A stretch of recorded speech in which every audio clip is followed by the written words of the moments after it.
കയറിയാണ് ഇയാൾ മതിൽ കയറിയതെന്നും പറയപ്പെടുന്നു. എങ്ങനെയാണെന്ന് അറിഞ്ഞൂടാ, ഇപ്പോഴും അന്വേഷിച്ചാലേ മാറുള്ളൂ. അപ്പൊ അങ്ങനെയാണെങ്കിൽ ഈ ക്യാനുകളൊക്കെ ഇത്രയും അതിസുരക്ഷയുള്ള ഇതേപോലെ കൊടും കുറ്റവാളികളെ താമസിപ്പിക്കുന്ന സ്ഥലത്ത് അടുത്ത് കൊണ്ട് ഈ മതിലിനോട് ചേർത്ത് യുവമാർക്ക് ഇറങ്ങിപ്പോകാൻ വേണ്ട വിധത്തിൽ ഈ ക്യാനുകൾ കൊണ്ടുവച്ച് കൊടുത്തത് ആരെ? എങ്ങനെ ഈ ക്യാനുകൾ അവിടെ വന്നു? അത് ചിന്തിക്കേണ്ട കാര്യമല്ലേ? അത് അന്വേഷണത്തിന്റെ പരിധിയിൽ വരേണ്ടതാണ്. ഇനി ഇത് മാത്രമല്ല, ഇയാളെ കെട്ടാൻ ഉപയോഗിച്ച ഈ സാധനം ഉണ്ടല്ലോ, ഈ തുണി, അത് ഇയാൾക്ക് എവിടുന്ന് കിട്ടി? എല്ലാം ഷീറ്റുകളൊക്കെയാണ് നല്ല പിരിച്ച് നല്ല ശരിയായിട്ട് ഇങ്ങനെ ആരോഗ്യമുള്ള ഒരുത്തനെ പിടിച്ച് അതിൽ നിന്ന് ഇറങ്ങി ചാടാൻ ആയിട്ട് ഉള്ള ഈ തുണി, ഇത് എവിടെ ഇയാൾക്ക് കിട്ടി? ഇതൊക്കെ അന്വേഷിക്കേണ്ട കാര്യങ്ങളാണ്. 7.5 അടി ഉയരമുള്ള മതിലിന് മുകളിലുള്ള ഇലക്ട്രിക് ഫെൻസിംഗ്, വലിയ ഇലക്ട്രിക് ഫെൻസിംഗ് ആണ്. ഈ ഇലക്ട്രിക് ഫെൻസിംഗിൽ ഇലക്ട്രിസിറ്റി ഇല്ല എന്ന് ഇയാൾ എങ്ങനെ മനസ്സിലാക്കി ഈ സമയത്ത്? അപ്പൊ ഇതിലൊക്കെ ഒരുപാട് അറേഞ്ച്മെന്റ് ഉണ്ട്, ഒരുപാട് മുൻ ഒരുക്കങ്ങൾ ഇയാൾ നടത്തിയിട്ടുണ്ട്. ഇത്രയും നാളായിട്ട് ഒരു ജഡ്ജാണ് ഇത്തരം കാര്യങ്ങളൊക്കെ നമ്മളുമായിട്ട് ഷെയർ ചെയ്യുന്നത് എന്നത് അടിവരയിട്ട് മനസ്സിലാക്കണം. എല്ലാവർക്കും ഡ്രസ് കോഡ് ഉണ്ട്, ഷേവ് ചെയ്യണം, ഒരുപാട് നിയമങ്ങളുണ്ട്. ഗോവിന്ദച്ചാമിക്കു മാത്രം ഒരു സ്പെഷ്യൽ റിഡക്ഷൻ കിട്ടുവാണ് ജയിലിനകത്ത്. ഇതൊക്കെ നടത്തിയിട്ട് പോലും ഇത് ആരുടെയും ജയിലിലെ ആരുടെയും ശ്രദ്ധയിൽപ്പെട്ടില്ലേ? പെടുന്നില്ല. സംശയിക്കാൻ ഒരുപാട് കാര്യങ്ങളുണ്ട്. ഇതുപോലുള്ള കാര്യങ്ങൾ അത് മാത്രം. ഇയാൾ പോയി കഴിഞ്ഞിട്ട് ഏതാണ്ട് 1:15 വെളിയിൽ ഇറങ്ങിയവനാണ്. ഇവനെ അവസാനം പിടിക്കുന്നത് ഒരു 10 മണിയോടുകൂടിയാണ്. 9:30 10 മണിയോടുകൂടിയാണ് പിടിക്കുന്നത്.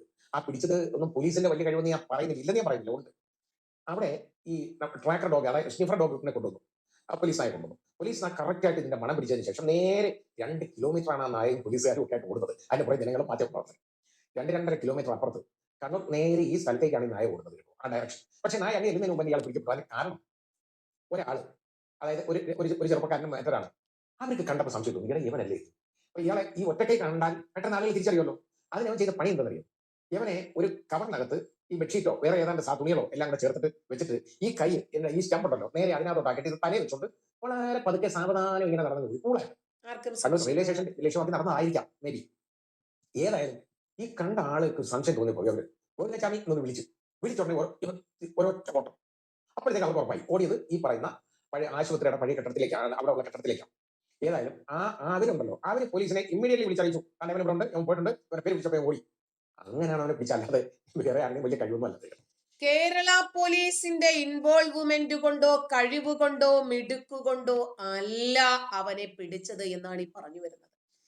പോലീസുകാരുടെ കഴിവും മികവും മിടുക്കുമാണ് ഇതുപോലെ ഒരു ഒറ്റക്കയ്യൻ സ്വൈരവിഹാരം നടത്താൻ കാരണം. പിന്നെ നമ്മുടെ നാടല്ലേ, വലിയ അത്ഭുതങ്ങളൊന്നും നമുക്ക് പറയാനില്ല. കാരണം എങ്ങനെ ഇന്ത്യയെ തകർക്കാം എന്ന് വിചാരിക്കുന്ന ഒരുപാട് രാജ്യദ്രോഹികൾ കുമിഞ്ഞുകൂടിയ ഒരു നാടാണ് നമ്മുടെ നാട്.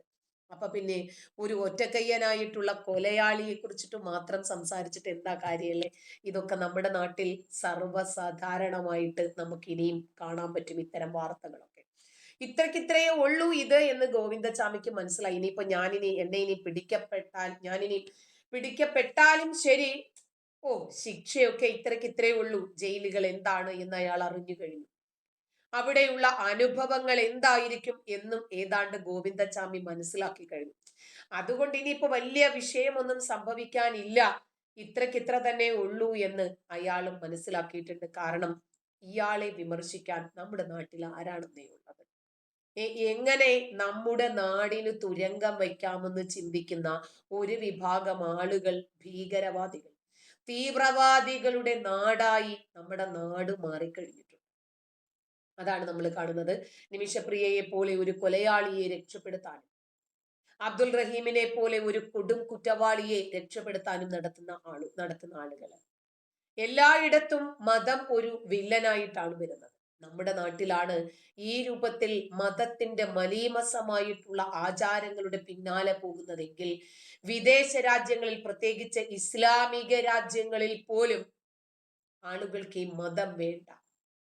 ആ മതം അവർ ഉപേക്ഷിച്ചു കൊണ്ടിരിക്കുക. ഈ മതത്തിന്റെ മാലിന്യം എന്താണ് എന്ന് മനസ്സിലാക്കി അവർ ഉപേക്ഷിച്ചു കൊണ്ടിരിക്കുക. നിങ്ങൾ ഇന്നത്തെ നമ്മുടെ ലൈവിന്റെ ടൈറ്റിൽ കണ്ടു കാണുമെന്ന് ഞാൻ വിചാരിക്കുന്നു. കുവൈറ്റ് രാജകുമാരൻ മതം ഉപേക്ഷിക്കാനുള്ള കാരണം എന്താണെന്ന് അറിയാമോ? രസകരമാണ്. അതായത് അദ്ദേഹം പറയുവാണ്, ഈ മതത്തിന്റെ ഭീകരത വല്ലാത്തതാണ്, അതുകൊണ്ട് ഈ മതം എനിക്ക് വേണ്ട. ഈ മതഗ്രന്ഥത്തെ കുറിച്ച് ഒരിക്കലെങ്കിലും സ്വന്തം ഭാഷയിൽ അറിവുള്ള വ്യക്തിയെ സംബന്ധിച്ചിടത്തോളം ഈ മതം അവര് വലിച്ചെറിയും, യാതൊരു സംശയവുമില്ല. എന്തിനാണ് ഈ മതം എന്ന് അവര് ചോദിക്കും. ദാണ്ട കണ്ടോ, ഞാൻ പറയുമ്പോഴത്തേക്കിന് വെറുതെ ആണെന്ന് നിങ്ങൾ പറയും. കുവൈറ്റിലെ രാജകുമാരൻ അബ്ദുള്ള അൽ സബാഹ് ഇസ്ലാമിൽ നിന്ന് ക്രിസ്തു വിശ്വാസിയായി. ശക്തമായ ഒരു പ്രസ്താവനയിൽ അദ്ദേഹം പറഞ്ഞു, അവർ എന്നെ കൊന്നാൽ ഞാൻ എന്നേക്കും യേശുക്രിസ്തുവിനൊപ്പം ഉണ്ടായിരിക്കും. വലിയ അപകട സാധ്യതകൾക്കും സാംസ്കാരിക സമ്മർദ്ദങ്ങൾക്കും മുന്നിലെടുത്ത അദ്ദേഹത്തിന്റെ തീരുമാനം വിശ്വാസത്തിന്റെയും ധൈര്യത്തിന്റെയും വ്യക്തിപരമായ സത്യാന്വേഷണത്തിന്റെയും ധീരമായ സാക്ഷ്യമായി നിലകൊള്ളുന്നു. ലോകമെമ്പാടും പ്രതിധ്വനിക്കുന്ന ആത്മീയ ഉണർവിന്റെ കഥ. സമ്പത്തും സ്വാധീനവും കൊണ്ട് ചുറ്റപ്പെട്ട ഒരു രാജകുടുംബത്തിൽ ജനിച്ചിട്ടും കുവൈറ്റിലെ രാജകുമാരന് ഒരു കിരീടത്തിലും നികത്താൻ കഴിയാത്ത ഒരു ശൂന്യതയുണ്ടായി. പിന്നീട് പലരും പ്രതീക്ഷിക്കാത്ത ഒരു നീക്കത്തിൽ കുവൈറ്റിലെ രാജകുമാരനു പോലും നോക്കണം, അദ്ദേഹം ഈ മതം ഉപേക്ഷിച്ചു എന്നെങ്ങാനും ആരെങ്കിലും അറിഞ്ഞാൽ പിന്നീട് തലയെടുക്കാനുള്ള ഒരു നിയമമാണ് ആ രാജ്യത്ത്. കാരണം ഇസ്ലാം മതം എന്ന് പറഞ്ഞാൽ അങ്ങനെയാണ്. ഇൻകമ്മിങ് മാത്രമേ നമ്മൾ പ്രോത്സാഹിപ്പിക്കൂ, ഔട്ട് ഗോയിങ് നമ്മൾ ഒരു രൂപത്തിലും പ്രോത്സാഹിപ്പിക്കത്തില്ല. അതുകൊണ്ട് അങ്ങനെ ഇരിക്കെ ആ മതത്തിൽ നിന്നും വിട്ടുവരാൻ എന്തുകൊണ്ടാണ്, അതിന്റെ കാരണമാണ് ഏറെ രസകരം. ഭീകരത. ഈ മതം അടിമുടി ഭീകരതയാണ് പഠിപ്പിക്കുന്നത്.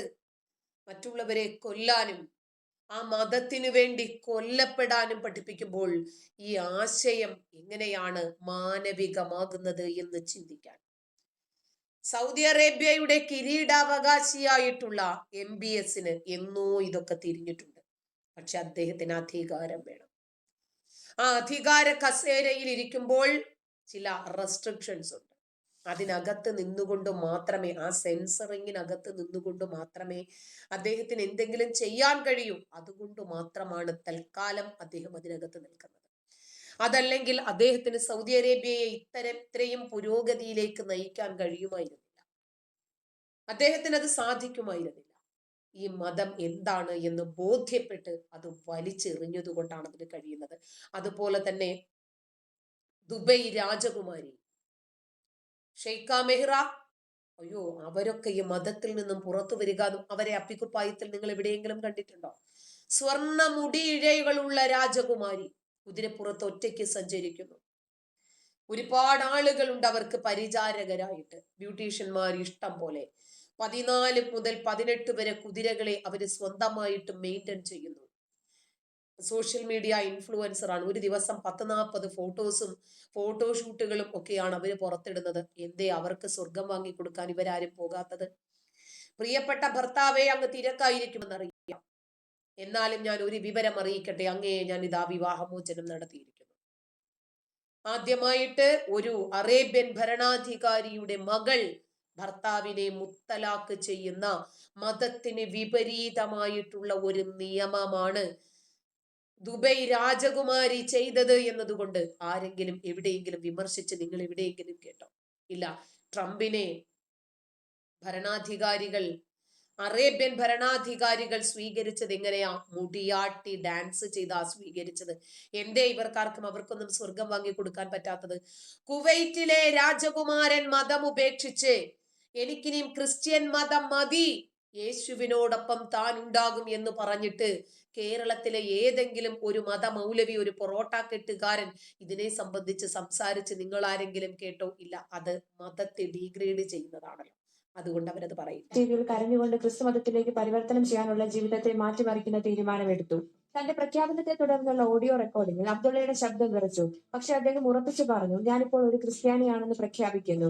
അതിന്റെ പേരിൽ അവർ എന്നെ കൊന്നാൽ ഞാൻ യേശുക്രിസ്തുവിന്റെ മുമ്പാകെ പ്രത്യക്ഷപ്പെടുകയും എന്നേക്കുമായി അവനോടൊപ്പം ഉണ്ടായിരിക്കുകയും ചെയ്യും. ഖുർആൻ അറിയുകയും പഠിക്കുകയും അത് തന്നെ ഫോളോ ചെയ്യുകയും ചെയ്യുന്ന ഒരു വ്യക്തി എന്നുള്ള നിലയിൽ അദ്ദേഹത്തിന് അത്ര പെട്ടെന്ന് ഉപേക്ഷിക്കാൻ പറ്റുന്നതല്ല ഈ മതം.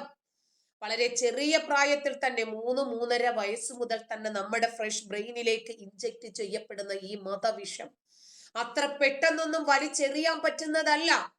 എന്നിട്ടും രാജകുടുംബത്തിലെ അംഗങ്ങൾക്ക് പോലും ഈ മതവും മതനിയമവും ഒക്കെ അരോചകമായി തോന്നുകയും അത് വലിച്ചെറിയുകയും ചെയ്യുന്ന ഒരു പ്രവണത ഉണ്ടാകുന്നെങ്കിൽ ഈ മതത്തിന്റെ ഭീകരത എത്രമാത്രം കാഠിന്യമാണ് എന്നൊന്ന് ചിന്തിച്ചാൽ മാത്രം മതി.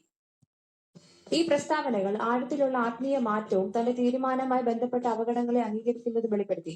രാജകുമാരന് തന്റെ പ്രസ്താവനയുടെ പ്രാധാന്യം വ്യക്തമായി മനസ്സിലായി. ഇസ്ലാമിന്റെ വിശ്വാസത്യാഗത്തിന്, പ്രത്യേകിച്ച് രാജകുടുംബത്തിലെ ഒരാൾക്ക്, മരണം ഉൾപ്പെടെയുള്ള ഗുരുതരമായ ശിക്ഷകളുണ്ട്. ഇതൊക്കെയാണ് മരണം ഉൾപ്പെടെയുള്ള ശിക്ഷാവിധിക്ക് വിധേയരാകേണ്ടുന്ന ഒരു കുറ്റകൃത്യമായിട്ട് പോലും മനസാക്ഷിയെ വഞ്ചിച്ചുകൊണ്ട് ഒരു ജീവിതം എനിക്ക് വേണ്ട എന്ന് തെരഞ്ഞെടുക്കാൻ ആ രാജകുമാരന് സാധിച്ചത് അദ്ദേഹത്തിന്റെ വിദ്യാഭ്യാസവും അദ്ദേഹത്തിന്റെ പൊതുബോധവും അതിലുപരിയായിട്ട് ഈ മതത്തിന്റെ ഭീകരതയെ കുറിച്ച് മനസ്സിലായത് കൊണ്ട് മാത്രമാണ്. ഇദ്ദേഹം മാത്രമല്ല, എത്രയോ ആളുകൾക്ക് ഈ മതത്തിന്റെ ഭീകരത എന്താണ് എന്ന് മനസ്സിലായി. ഈ ഗ്രന്ഥം പഠിപ്പിക്കുന്ന ഭീകരത എന്താണ് എന്ന് മനസ്സിലായി. മാനവികതയില്ലായ്മ, മനുഷ്യത്വമില്ലായ്മ എന്താണ് എന്ന് ബോധ്യപ്പെട്ട് ഈ മതം ഉപേക്ഷിക്കുന്ന സാഹചര്യങ്ങളുണ്ട്. പ്രത്യേകിച്ച് നമുക്കറിയാം, ഒരുപാട് പ്രഗത്ഭരായ ആളുകൾ, ഇവര് പറയുന്നത് എന്താ, ഒരു സയന്റിസ്റ്റ്, ഒരു സിനിമ സംവിധായകൻ, അതല്ലെങ്കിൽ ഒരു ആക്ടിവിസ്റ്റ്, ഒരു റെസ്ലർ, ഒരു വലിയ സിനിമ നടൻ, ഗായകൻ, അതല്ലെങ്കിൽ അങ്ങനെയൊക്കെയുള്ള ആളുകൾ ഇസ്ലാമിനെ കുറിച്ച് വിമർശിച്ച് മതത്തിലേക്ക് വന്നു എന്ന് പറയുന്നുണ്ട്. മതത്തിൽ നിന്നും പോകുന്ന ആളുകളുടെ ലിസ്റ്റ് ഒന്ന് എടുക്കാൻ ഇവർ തയ്യാറാവും. മതത്തിലേക്ക് വരുന്നത് മതം പഠിച്ചിട്ടല്ല, പക്ഷെ മതത്തിൽ നിന്ന് പോകുന്നത് വളരെ നല്ല രൂപത്തിൽ മതത്തെ കുറിച്ച് പഠിച്ചു മനസ്സിലാക്കി ഇത് ഈ ലോകത്തിനെന്നല്ല, ഈ ഭൂമിക്ക് തന്നെ അന്യമാണ്, ഒരിക്കലും ഇത് ഭൂഷണമല്ലാത്ത ആശയമാണ് എന്ന് മനസ്സിലാക്കി തന്നെയാണ് ഈ മതം അവരൊക്കെ ഉപേക്ഷിക്കുന്നത്. അത്രയും മതഭീകരവാദികൾ നമ്മുടെ നാട്ടിൽ വർദ്ധിച്ചു കൊണ്ടിരിക്കുമ്പോൾ അവർക്കൊരിക്കലും ഗോവിന്ദചാമിയെ കുറ്റം പറയാൻ പറ്റില്ല. കാരണം അവർ ഈ രാജ്യത്തിന് തുരങ്കം വെച്ചുകൊണ്ടിരിക്കുന്ന ആളുകളാണ്. അങ്ങനെ ഇരിക്കെ ഈ മതത്തിന്റെ ഭീകരത മനസ്സിലാക്കി ഇസ്ലാമിക രാജ്യങ്ങളിൽ നിന്ന് പോലും ആളുകൾ, ഭരണാധികാരികളുടെ മക്കൾ തന്നെ ഈ മതം ഉപേക്ഷിച്ചു കൊണ്ടിരിക്കുന്ന ഒരു സാഹചര്യവും കൂടി ഇവിടെയുണ്ട്. അതാ ആ വിഷയം തന്നെയാണ് ഞാൻ സംസാരിക്കുന്നത്. കാരണം ഇവിടെ നിങ്ങൾക്കറിയാമോ, ഹമാസിന് വേണ്ടി നമ്മുടെ നാട്ടിൽ എന്തുമാത്രം പരക്കം പാച്ചിലുകളായിരുന്നു. നിങ്ങൾ കേട്ടിട്ടുണ്ടോ മൊസാബ് ഹസൻ യൂസഫ് എന്ന വ്യക്തിയെ കുറിച്ച്? ഏതെങ്കിലും സോഷ്യൽ മീഡിയ പ്ലാറ്റ്ഫോമിൽ ഒന്ന് നോക്ക് നിങ്ങൾ. മൊസാബ് ഹസൻ യൂസഫ് ആരായിരുന്നു അയാൾ? അയാൾക്ക് എന്തിനാണ് ഈ മതം തന്നെ വേണ്ട എന്ന് അയാൾ പറയാൻ കാരണം എന്താണ്? ഹമാസിന്റെ നേതാവ് യൂസഫ്, അദ്ദേഹത്തിന്റെ മകനാണ് മൊസാബ് ഹസൻ. ഈ മൊസാബ് ഹസൻ യൂസഫ് ഈ മതം തന്നെ വേണ്ട എന്ന് പറഞ്ഞ് അദ്ദേഹം മതം ഉപേക്ഷിക്കുകയാണ്.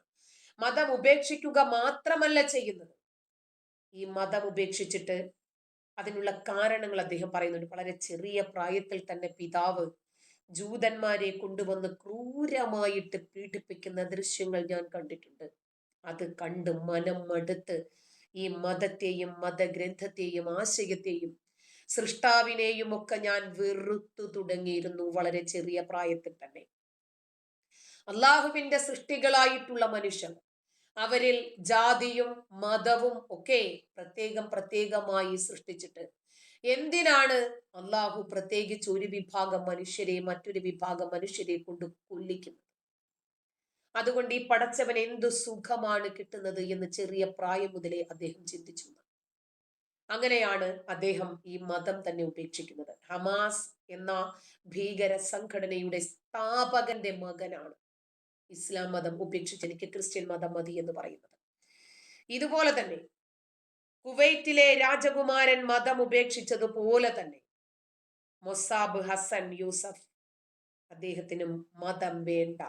ഉപേക്ഷിക്കാൻ കുവൈറ്റ് രാജാവിന്റെ മകൻ മതം ഉപേക്ഷിക്കാൻ എന്തൊക്കെയാണോ കാരണം, ഹമാസ് നേതാവിന്റെ മകന് മതം ഉപേക്ഷിക്കാൻ കാരണം.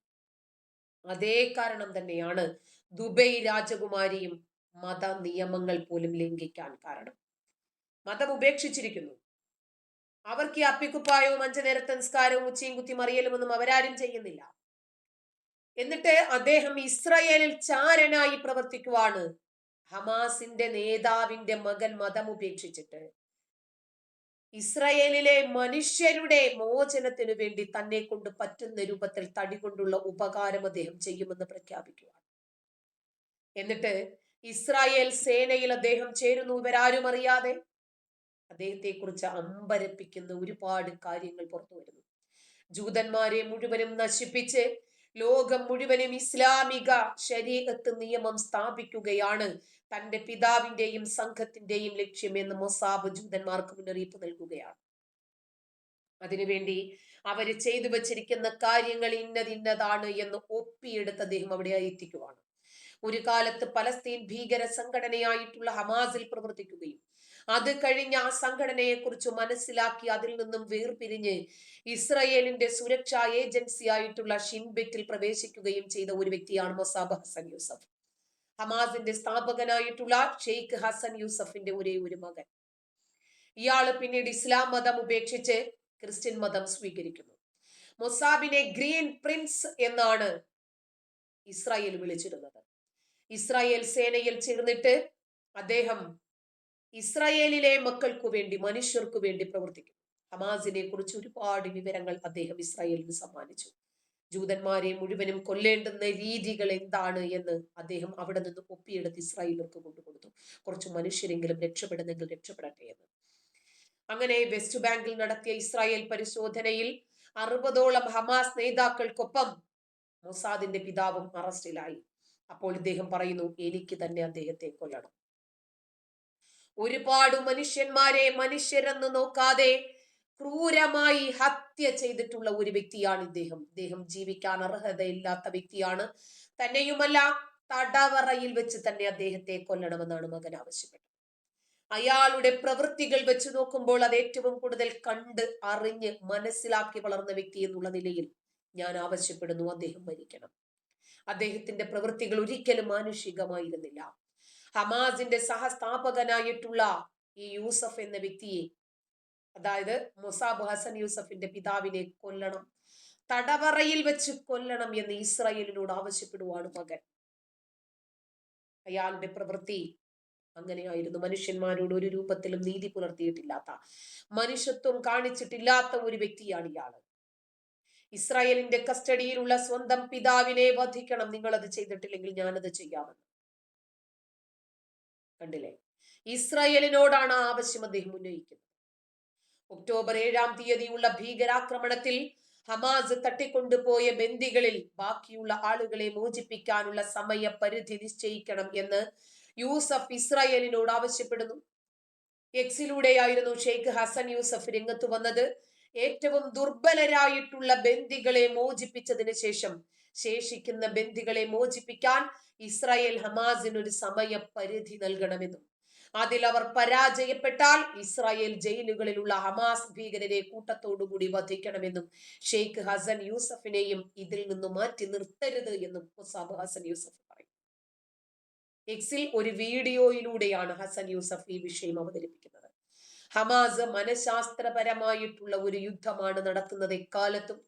അതുകൊണ്ട് ശിശുക്കളെയും കുഞ്ഞുങ്ങളെയും സ്ത്രീകളെയും ഉപയോഗിച്ച് മനുഷ്യ കവചമുണ്ടാക്കി എല്ലാവരെയും ബ്ലാക്ക്മെയിൽ ചെയ്യുകയാണ് അവരുടെ ലക്ഷ്യം. വംശഹത്യ നടത്തുകയും ഒടുവിൽ ഇരവാദം ഉന്നയിക്കുകയുമാണ് ഹമാസ് ചെയ്യാറുള്ളത് എന്ന് മൊസാബ് ഹസൻ യൂസഫ് ഇസ്രായേലിൽ എത്തിക്കുന്നു. ആയിരക്കണക്കിന് കൊലപാതകികളെ തെരുവിലേക്ക് കൊണ്ടുപോയി കൊല്ലാനാണ് ഹമാസിന്റെ ശ്രമം. കൊലപാതകികളെ തെരുവിൽ ഇറക്കുന്നത് മറ്റ് നിരപരാധികളുടെ മരണത്തെയാണ് അർത്ഥമാക്കുന്നത് എന്ന് അദ്ദേഹം പറഞ്ഞു. എക്സിൽ അദ്ദേഹം 10 മിനിറ്റ് 32 സെക്കൻഡുമുള്ള ഒരു ദൈർഘ്യമുള്ള ഒരു വീഡിയോയിലൂടെയാണ് ഈ വിഷയം പറയുന്നത്. കുറ്റവാളികളും ക്രൂരന്മാരും തീവ്രവാദികളും ശിക്ഷിക്കപ്പെടണം. ഇസ്രായേൽ അവരോട് ഒരു രൂപത്തിലും വിട്ടുവീഴ്ച ചെയ്യരുത്. നിരപരാധികളായ സാധാരണക്കാരെ മോചിപ്പിക്കാൻ ഇസ്രായേലിന് കഴിഞ്ഞ സന്ദർഭങ്ങളിൽ അവസരങ്ങൾ ലഭിക്കേണ്ടതായിരുന്നു എന്നും അദ്ദേഹം പറഞ്ഞു. അതുകൊണ്ട് ഹമാസിന് ലഭിച്ച ഒരു സാഹചര്യവും അവർ ഉപയോഗപ്പെടുത്തിയിട്ടില്ല. എന്തിനാണ് അത് ചെയ്യുന്നത്? ഇസ്രായേലിന്റെ തടവറയിലുള്ള ആയിരക്കണക്കിന് ഹമാസ് ഭീകരരെ ഉപയോഗിച്ച് ബന്ദികളെ മോചിപ്പിക്കാൻ ഇസ്രായേൽ ശ്രമിക്കണമെന്ന് അദ്ദേഹം പറഞ്ഞു. അങ്ങനെ സ്വന്തം പിതാവിൽ നിന്നും മക്കൾ കണ്ടു പഠിക്കേണ്ടുന്ന ചില രീതികളുണ്ട്. അതിനകത്ത് മനുഷ്യത്വവും മാനവികതയും മൊറാലിറ്റി ഏറ്റവും പ്രധാനമാണ്. രാജ്യസ്നേഹവും സഹജീവി സ്നേഹവും ഒക്കെ, അതൊക്കെ ഇല്ലാതാകുന്നത് ഇദ്ദേഹം പിൻപറ്റുന്ന മതം കാരണമാണ്. ഈ മതം ഫോളോ ചെയ്താൽ മനുഷ്യന്റെ ഉള്ളിലെ മനുഷ്യത്വം നഷ്ടപ്പെടും. അതുകൊണ്ട് ആ മനുഷ്യനെ മറ്റ് ഭീകരരായിട്ടുള്ള ഒരുപാട് ഹമാസ് ബന്ദികൾ ഇസ്രായേലിൽ ഉണ്ടായേക്കാം. അവർക്ക് എല്ലാവർക്കും ഒരു രൂപത്തിലുള്ള മാനുഷിക പരിഗണനയും നൽകരുത്. അതോടൊപ്പം തന്റെ പിതാവ് ജൂതന്മാരെ കൊണ്ടുപോയി, ജൂത കുഞ്ഞുങ്ങളെയും ജൂത സ്ത്രീകളെയും ഒക്കെ കൊണ്ടുപോയി ഏത് രൂപത്തിലാണ് പീഡിപ്പിച്ചു കൊന്നത് എന്നതിന്റെ ദൃക്സാക്ഷി താനാണ്. അതുകൊണ്ട് ഒരു കാരണവശാലും ഒരു മാനുഷിക പരിഗണനയും അദ്ദേഹത്തിന് നൽകരുത് എന്ന് പറയാൻ കാരണം ഒരു കയ്യിൽ ഗ്രന്ഥവും ഒരു കയ്യിൽ കിതാബുമായിട്ട് ഇറങ്ങി തിരിച്ച ഈ വിഭാഗം കാരണം തന്നെയാണ്. ഇവരുടെ ലക്ഷ്യം ഇത് തന്നെയാണ്. ഈ ലക്ഷ്യത്തിനു വേണ്ടി രാജ്യത്തിനെതിരെ പ്രവർത്തിക്കുന്ന ഇവർക്ക് ഗോവിന്ദചാമിയെ എതിർക്കാൻ പറ്റുമോ? അവർക്ക് ഗോവിന്ദചാമി ചെയ്തത് തെറ്റാണ് എന്ന് പറയാൻ പറ്റുമോ? ജയിലിൽ ചാടാൻ. തടിയന്റെ അവിടെ നസീറിനെ സഹായിക്കാൻ ഡോക്ടർ ഉണ്ടായിരുന്നു. അയാൾക്ക് ഫോണുകൾ എത്തിച്ചു കൊടുക്കാൻ, അയാൾക്ക് സന്ദേശങ്ങൾ എത്തിച്ചു കൊടുക്കാൻ എല്ലാ വിധത്തിലുള്ള സഹായ സഹകരണങ്ങളും അയാൾക്ക് അതിനകത്ത് കിട്ടിയിട്ടുണ്ട്. കണ്ണൂർ ജയിലില് തെങ്ങില് ഫോണുകൾ വരെ വച്ചുകൊണ്ട് കൊടുത്ത വാർത്തകൾ നമ്മൾ കണ്ടിട്ടുണ്ട്. അതുകൊണ്ട് അതിനെയൊന്നും വലിയ രൂപത്തിലൊന്നും വിമർശിക്കാനില്ല. നിമിഷപ്രിയയെ രക്ഷപ്പെടുത്താനും ഒക്കെ നടക്കുന്ന ആളുകൾക്ക് ഇതിനെതിരെ എന്തെങ്കിലും സംസാരിക്കാൻ പറ്റുമോ? പറ്റില്ല. ഏത് സമയത്തും ഇവർക്ക് വേണ്ടത് ഞങ്ങളുടെ മതം ഭയങ്കര കാരുണ്യമാണ് കേട്ടോ, ഞങ്ങളുടെ മതത്തില് വർഗീയതയില്ല, ഞങ്ങളുടെ ചക്കര മതത്തിൽ വിഭാഗീയതകളില്ല, അന്യമത വിദ്വേഷങ്ങളില്ല, എല്ലാ മതത്തെയും എല്ലാ മനുഷ്യരെയും ഒന്നുപോലെ കാണാനാണ് കേട്ടോ ഞങ്ങളുടെ മതം ഞങ്ങളെ അനുവദിക്കുന്നത് എന്നൊക്കെ പറഞ്ഞ് മനസ്സിലാക്കുന്നതിന് വേണ്ടിയാണ് ഇപ്പൊ ഒരു മനുഷ്യൻ എന്ന രൂപത്തിൽ നിമിഷപ്രിയയ്ക്ക് വേണ്ടി ഇറങ്ങി തിരിച്ചു എന്ന് പറയുന്നത്. ആ മുഹമ്മദ് ആഷിഖെ, ഞാൻ പറയുന്ന ഒരു നുണ നിങ്ങളൊന്ന് പറ. നിങ്ങളുടെ ടീച്ചറല്ലേ, പിന്നെ എന്തിനാണ് നുണ പറയുന്നതെന്ന് പറഞ്ഞിട്ട് മുഹമ്മദ് ആഷിഖ് രംഗത്ത് വന്നിരിക്കണം. ഇവർക്ക് ദഹിക്കുന്ന കാര്യങ്ങളാണോ നമ്മൾ ഈ പറയുന്നത്? വല്ലോ ആണോ? അതുകൊണ്ട് അവർക്ക് ദഹിക്കാൻ പറ്റില്ല. എന്നിട്ട് ഇവരുടെ മതം എന്താണ് പ്രതിനിധാനം ചെയ്യുന്നത് എന്ന് അറിയുന്നവർക്കൊക്കെ അറിയാം. ഇന്നലെ നൗഷാദ് അഹ്സനി നിമിഷപ്രിയയ്ക്ക് വേണ്ടിയിട്ട് ഇയാൾ ഒരു ചുക്കും ചുണ്ണാമ്പും ചെയ്തിട്ടില്ല എന്ന് വ്യക്തമാക്കി രംഗത്ത് വന്നത് നമ്മൾ കണ്ടതല്ലേ. കാന്തപുരം മതത്തെ ഒന്ന് തേച്ച് മിനുക്കി വെളുപ്പിക്കാനുള്ള, പെയിന്റ് അടിക്കാനുള്ള ഒരു ശ്രമത്തിന്റെ ഭാഗമായിട്ടാണ് വന്നിരിക്കുന്നത്. കാരണം ഞങ്ങളുടെ മതം, നിമിഷപ്രിയയുടെ മതം നോക്കിയിട്ടല്ല. നിങ്ങൾ വിചാരിക്കുന്നുണ്ടോ ഒരു മുസ്ലിം ആയിട്ടുള്ള ഒരാളെ ഒരു കാഫിറായിട്ടുള്ള ഒരു സ്ത്രീ കൊന്ന് കഷ്ണമാക്കി വാട്ടർ ടാങ്കിലിട്ട് അതിനെ AP കാന്തപുരമൊക്കെ ന്യായീകരിച്ച് രംഗത്ത് വരുമെന്ന് നിങ്ങൾ വിചാരിക്കുന്നുണ്ടോ? ഇതൊക്കെ വെറും ഡെമോ മാത്രമാണ്. ഡെമോ. കാരണം മതം എന്തോ വലിയ ചക്കരയാണ് എന്ന് പറഞ്ഞ് പ്രചരിപ്പിക്കാനുള്ള വെറും വിഫലമായിട്ടുള്ള ഒരു ശ്രമം മാത്രമാണിത്. കാന്തപുരം ഇതിനകത്ത് ഒരു ചുക്കും ചുണ്ണാമ്പും ചെയ്തിട്ടില്ല. ഇത് രാജ്യത്തിന്റെ ഇടപെടലുകൾ കൊണ്ട് മാത്രമാണ് നിമിഷപ്രിയയുടെ വധം തൽക്കാലം ഒന്ന് ഹോൾഡ് ചെയ്ത് വെച്ചിരിക്കുന്നത്. കൊല്ലത്തില്ല എന്നല്ല പറഞ്ഞത്. എനിക്ക് അവരെ കൊല്ലണമെന്നൊന്നുമില്ല. അവരെ നിങ്ങൾ നിരപരാധിയാക്കി രക്ഷിക്കാൻ ശ്രമിക്കുമ്പോഴാണ് അതിനെ എതിർക്കുന്നത്. നിമിഷപ്രിയ രക്ഷപ്പെടാൻ എന്തെങ്കിലും ഒരു സ്കോപ്പ് ഉണ്ടെങ്കിൽ രക്ഷപ്പെടട്ടെ, അതിനൊന്നും ഇവിടെ ആരും ഒന്നും പറയുന്നില്ല. പക്ഷേ അവർ നിരപരാധിയല്ല, അവർ കൊടും ക്രിമിനലാണ്. ഗോവിന്ദചാമിയേക്കാൾ ക്രിമിനലാണ്, സംശയം. വധശിക്ഷയ്ക്ക് വിധിക്കപ്പെട്ട മലയാളി നേഴ്സ് നിമിഷപ്രിയയുടെ മോചന വിഷയത്തിൽ കാന്തപുരത്തിനെ തള്ളി മരിച്ച തലാലിന്റെ സഹോദരൻ കാന്തപുരം AP അബൂബക്കർ മുസ്ലിയാരുമായി ചർച്ച നടത്തിയെന്ന് അവകാശപ്പെടുന്നവരുമായി തങ്ങൾക്ക് ബന്ധമില്ലെന്ന് സഹോദരന്റെ വെളിപ്പെടുത്തൽ. ഇതിനിടെ ഈ വിഷയത്തിൽ കേന്ദ്ര സർക്കാർ ഇടപെടണമെന്ന് ആവശ്യപ്പെട്ട് വിദേശകാര്യ മന്ത്രാലയത്തിന് കാന്തപുരം കത്തും നൽകിയിട്ടുണ്ട്. ഡൽഹിയിൽ നിന്ന് ശ്രീകാന്ത് ആണ് ഈ വാർത്തയുടെ വിശദാംശങ്ങൾ നൽകുന്നത്. ശ്രീകാന്തെ, നേരത്തെ ഈ നിമിഷപ്രിയയുടെ വധശിക്ഷ നീട്ടിവെക്കുന്ന ആ ഒരു ഘട്ടത്തിൽ കേരളത്തിലൊരു നന്മപരമായി പെട്ടെന്ന് രൂപപ്പെട്ട ഒരു വ്യക്തിയായി കാന്തപുരം മാറിയതാണ്. അന്ന് സോഷ്യൽ മീഡിയയിൽ ഇടത് ഇസ്ലാമിക് ഗ്രൂപ്പുകളെല്ലാം കാന്തപുരത്തിന് ജയിൽ വിളിച്ചുകൊണ്ടുള്ള വലിയ പോസ്റ്റുകളും അത്തരം ആഘോഷങ്ങളും ഒക്കെ നമ്മൾ കണ്ടിരുന്നു. എന്നാൽ ഇപ്പോൾ ഈ കാന്തപുരത്തെയോ അദ്ദേഹം ചർച്ച നടത്തിയെന്ന് പറയപ്പെടുന്നവരുമായ ഒരു ബന്ധവുമില്ല എന്നാണല്ലോ ഈ തലാലിന്റെ സഹോദരൻ വ്യക്തമാക്കിയിരിക്കുന്നത്. ശ്രീകാന്ത്, ഗൗതം, ഇത് വല്ലാത്ത ആശങ്ക കൂടി ഉണ്ടാക്കുന്ന വാർത്തയാണ്. കാരണം വിദേശത്തെ ഒരു ജയിലിൽ കിടക്കുന്ന ഒരു മലയാളി യുവതി, അവരുടെ മോചനവുമായി ബന്ധപ്പെട്ട ചില കാര്യങ്ങളൊക്കെ നടക്കുന്നു എന്ന് മാധ്യമങ്ങളിൽ ഇങ്ങനെ തുടർച്ചയായി വാർത്ത വരുന്നു. അതിന്റെ ക്രെഡിറ്റ് എടുക്കാൻ വിവിധ ഭാഗങ്ങളിൽ നിന്നും ആളുകൾ ഇറങ്ങി പുറപ്പെടുന്നു. ഇടയ്ക്ക് വെച്ച് അവരുടെ വധശിക്ഷ മാറ്റിവെച്ചു എന്നൊരു വാർത്ത വരുന്നു. അതിന്റെ ക്രെഡിറ്റ് എടുക്കാനായി തള്ളിക്കയറ്റം നടക്കുന്നു. ഇതിനിടയിൽ ആ കുടുംബാംഗം തന്നെ പറയുന്നു, ആ മരിച്ചുപോയ ആളുടെ തലാലിന്റെ സഹോദരൻ മെഹ്ദി പറയുന്ന കാര്യം തനിക്ക് ഇവരുമായി ഒന്നും ഒരു ബന്ധവുമില്ല എന്നുള്ളതാണ് പറയുന്നത്. കാന്തപുരത്തോടുള്ള എല്ലാ ബഹുമാനവും സൂക്ഷിച്ചുകൊണ്ട് ഞാൻ പറയട്ടെ, ഞങ്ങൾക്ക് അദ്ദേഹവുമായി യാതൊരു ബന്ധവുമില്ല. അദ്ദേഹം ഏർപ്പെടുത്തിയ പ്രഭാഷകൻ എന്ന് പറയുന്ന ആളുമായി തങ്ങൾ സംസാരിച്ചിട്ടുമില്ല. തങ്ങളുമായി ആരും ഇതുവരെ കൂടിക്കാഴ്ച നടത്തിയിട്ടില്ല എന്നുള്ളതാണ് ഈ മെഹ്ദി ഇപ്പോൾ ചൂണ്ടിക്കാണിക്കുന്നത്. നേർ സഹോദരനാണ്, മരിച്ചുപോയ തലാലിന്റെ നേർ സഹോദരനാണ്. അവിടെ നിൽക്കൂ മുഹമ്മദ് ആഷിഖ്. നുണ പറയുമ്പോൾ ആർക്കും ദഹിക്കില്ല. ഞങ്ങളുടെ മതത്തിൽ ആരെയും കൊല്ലാൻ പറഞ്ഞിട്ടില്ല. ഞങ്ങൾ കേൾക്കാത്ത കാര്യങ്ങൾ ടീച്ചർ എങ്ങനെ കേട്ടു? ഞാൻ ഖുർആൻ പഠിച്ചത് കൊണ്ട് പഠിച്ചു. നിങ്ങൾ ഖുർആൻ പഠിച്ചിട്ടില്ല. നിങ്ങളെ ഒരു മുസ്ലിം ഉമ്മ പ്രസവിച്ചു, അതുകൊണ്ട് നിങ്ങൾ മുസ്ലിമായി. മുസ്ലിം വാപ്പ വളർത്തി, അതുകൊണ്ട് നിങ്ങൾ മുസ്ലിമായി. മുസ്ലിം അന്തരീക്ഷത്തിൽ നിങ്ങൾ വളർന്നു, അതുകൊണ്ട് നിങ്ങൾ മുസ്ലിമായി. ഖുർആൻ പഠിക്കണം. ഖുർആനിലും ഹദീസിലും ഉള്ള വസ്തുതകൾ മാത്രമേ പറയുന്നുള്ളൂ. ആ ഖുർആൻ നിങ്ങൾക്കറിയാത്തത് കൊണ്ട് നിങ്ങളെ ഇപ്പൊ ഖുർആൻ അലിഫ് ബാ മുതൽ പഠിപ്പിച്ചു തരിക എന്ന് പറഞ്ഞാൽ ബുദ്ധിമുട്ടല്ലേ? എന്തായിരുന്നാലും നിങ്ങളത് ചോദിച്ച സ്ഥിതിക്ക് ഒരു ഖുർആൻ വചനം മാത്രം ഞാനൊന്ന് പറഞ്ഞു തരാം നിങ്ങൾക്ക്. കാരണം നിങ്ങളെങ്കിലും ഒരാളെങ്കിലും അതൊന്ന് പഠിക്കുന്നെങ്കിൽ പഠിച്ചോട്ടെ എന്ന് വിചാരിച്ചിട്ടാണ് കേട്ടോ. തലാലിന്റെയും കാന്തപ്പന്റെയും ഒക്കെ വിഷയത്തെക്കുറിച്ച് സംസാരിച്ചുകൊണ്ടിരിക്കുമ്പോഴാണ് ഇടയ്ക്ക് വന്നത് ചോദിക്കുന്നത്. നമ്മുടെ മതം ചക്കരയാണ്, കാരുണ്യമാണ് എന്ന് പറഞ്ഞ് പ്രചരിപ്പിക്കാനുള്ള ഒരു ശ്രമമാണല്ലോ നമ്മുടെ കാന്തപ്പനം നടത്തിക്കൊണ്ടിരിക്കുന്നത്. അതുകൊണ്ട് അവിടെ നിൽക്കൂ, ഞാൻ പറഞ്ഞു തരാം.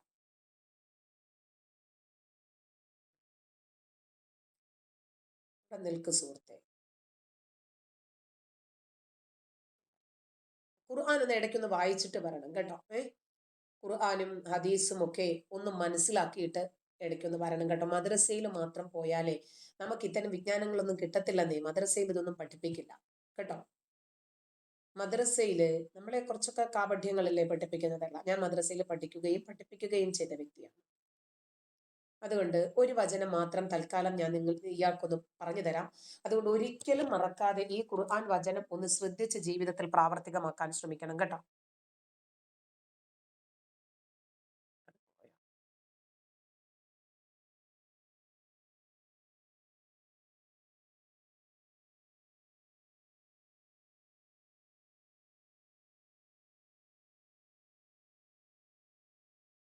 നോക്കിക്കോ, ഇത് ഖുർആനാണ് കേട്ടോ. 5-ാം അധ്യായം സൂറത്തുൽ മാഇദ 33-ാമത്തെ വചനം.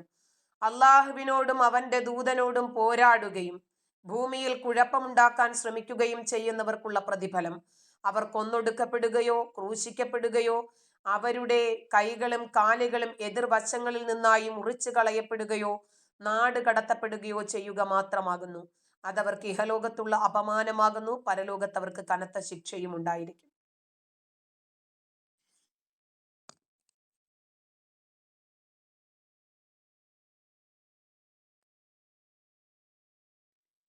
ഇടയ്ക്ക് ഇതുപോലെയുള്ള വചനങ്ങളൊക്കെ ഒന്ന് നോക്കിയിട്ട് വന്നാൽ നന്നായിരിക്കും കേട്ടോ. ഇടയ്ക്കിടയ്ക്ക് മതി.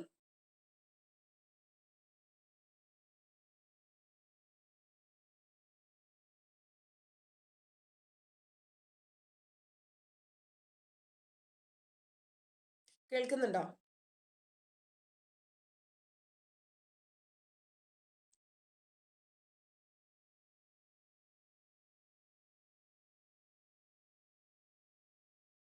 നമ്മുടെ നെറ്റിന് ചെറിയ പ്രോബ്ലം ഉണ്ട്. ഞാൻ പറഞ്ഞില്ലേ, ഇവിടെ മഴയുണ്ട്, അതുകൊണ്ടായിരിക്കും. ശരിയാവും.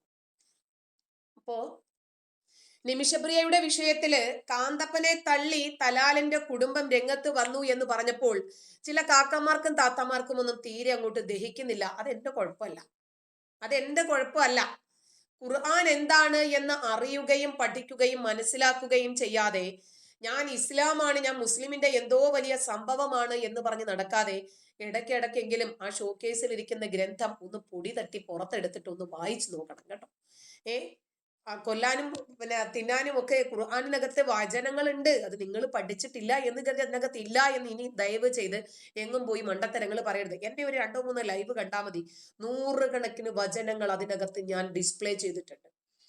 സാധാരണക്കാരായിട്ടുള്ള മനുഷ്യരെ വകവരുത്താനുള്ള നിയമങ്ങൾ. ഇയാൾ ചൂണ്ടിക്കാണിക്കുന്നത് എങ്ങനെയാണ്? കാന്തപുരം അബൂബക്കർ മുസ്ലിയാരുമായുള്ള എല്ലാ ബഹുമാനവും നിർത്തിക്കൊണ്ട് തന്നെ പറയട്ടെ, അദ്ദേഹം ഏർപ്പെടുത്തിയ പ്രഭാഷകനുമായി തങ്ങൾ കൂടിക്കാഴ്ച നടത്തുകയോ തങ്ങൾ ചർച്ച നടത്തുകയോ ചെയ്തിട്ടില്ല എന്നാണ് പറയുന്നത്. തങ്ങൾക്ക് ഒരു തരത്തിലും. എന്നാലും കാന്തപ്പ വല്ലാത്ത തൊലിക്കട്ടിയാണ് കേട്ടോ. വല്ലാത്ത തൊലിക്കട്ടിയാണ്. എത്ര നാണം കെട്ടാലും നാണവും മാനവും ഇല്ലാതെ ക്രെഡിറ്റ് തട്ടിയെടുക്കാൻ വന്നിരിക്കുക. മുഹമ്മദ് ആഷിഖ് എന്നെ വല്ലാണ്ട് പഠിപ്പിക്കണ്ട, നീ ചെല്ല. ഞാൻ പഠിച്ച സ്ഥാപനമൊക്കെ ഇവിടെ എല്ലാവർക്കും അറിയാം. നീ ചെല്ല. എന്നെ ഖുർആൻ പണ്ഡിതന്മാര് തന്നെയാണ് ഖുർആൻ പഠിപ്പിച്ചത്. മക്കള് ചെന്നൊരു മൂലയ്ക്ക് പോയിരുന്നിട്ടേ നന്നായിട്ട് പഠിച്ചിട്ട് വായോ, ചെല്ല. കൂടിക്കാഴ്ച അനുവദിക്കാനുമാകില്ല എന്ന് ഈ മെഹദി ചൂണ്ടിക്കാണിക്കുകയും ചെയ്യുന്നുണ്ട്. അത് മാത്രമല്ല, അതിൽ പറയുന്ന പ്രധാനപ്പെട്ട ഒരു കാര്യം ഇങ്ങനെയാണ്: ഇത്തരക്കാരെ ഒരിക്കലും കണ്ടിട്ടോ ആശയവിനിമയം നടത്തിയിട്ടോ ഇല്ല.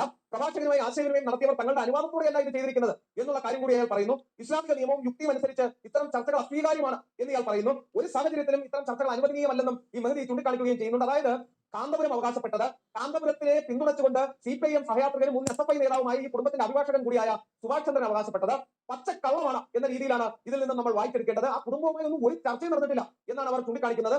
ഇത് കുടുംബവുമായി ഒരു ചർച്ചയും നടക്കാതെ മതം മാനവികതയാണ് പഠിപ്പിക്കുന്നത്, നിമിഷപ്രിയ മനുഷ്യനാണ്, അതുകൊണ്ടാണ് രക്ഷപ്പെടുത്താൻ ശ്രമിക്കുന്നത് എന്ന് പറഞ്ഞിട്ടാണ് കാന്തപ്പൻ ഇറങ്ങി തിരിച്ചിരിക്കുന്നത്. എന്നാൽ കാന്തപ്പ, എത്രയോ മനുഷ്യന്മാരായിട്ടുള്ള ആളുകൾ ചെയ്യാത്ത തെറ്റിന്റെ പേരിൽ ജയിലുകളിൽ കഴിയുന്നുണ്ട്. ചെറിയ ചെറിയ പൈസ കെട്ടിവെച്ചാൽ അവർക്കൊക്കെ ഇറങ്ങി വരാൻ പറ്റും, രക്ഷപ്പെടാൻ പറ്റും. ഈ ഗ്രാൻഡ് മുഫ്തി വിചാരിച്ചാല് കേരളത്തിലെങ്കിലും ചില ജയിലുകളൊന്ന് തുറന്നു കൊടുക്കാൻ പറ്റുമെങ്കിൽ നിരപരാധികളെ ഒന്ന് രക്ഷപ്പെടുത്താൻ ശ്രമിക്കുന്നേ നല്ലതല്ലേ? അത്രയുമെങ്കിലും ഒക്കെ ഒന്ന് ചെയ്യണം. അതൊക്കെയാണ് ചെയ്യേണ്ടത്. നിങ്ങളുടെ മതം മാനവികതയാണ് പഠിപ്പിക്കുന്നതെങ്കിൽ റഹീമിന് വേണ്ടി കോടികൾ തട്ടാൻ വേണ്ടിയിട്ട് ഇറങ്ങി പുറപ്പെട്ടതുപോലെയുള്ള കാര്യങ്ങളല്ല ഇത്.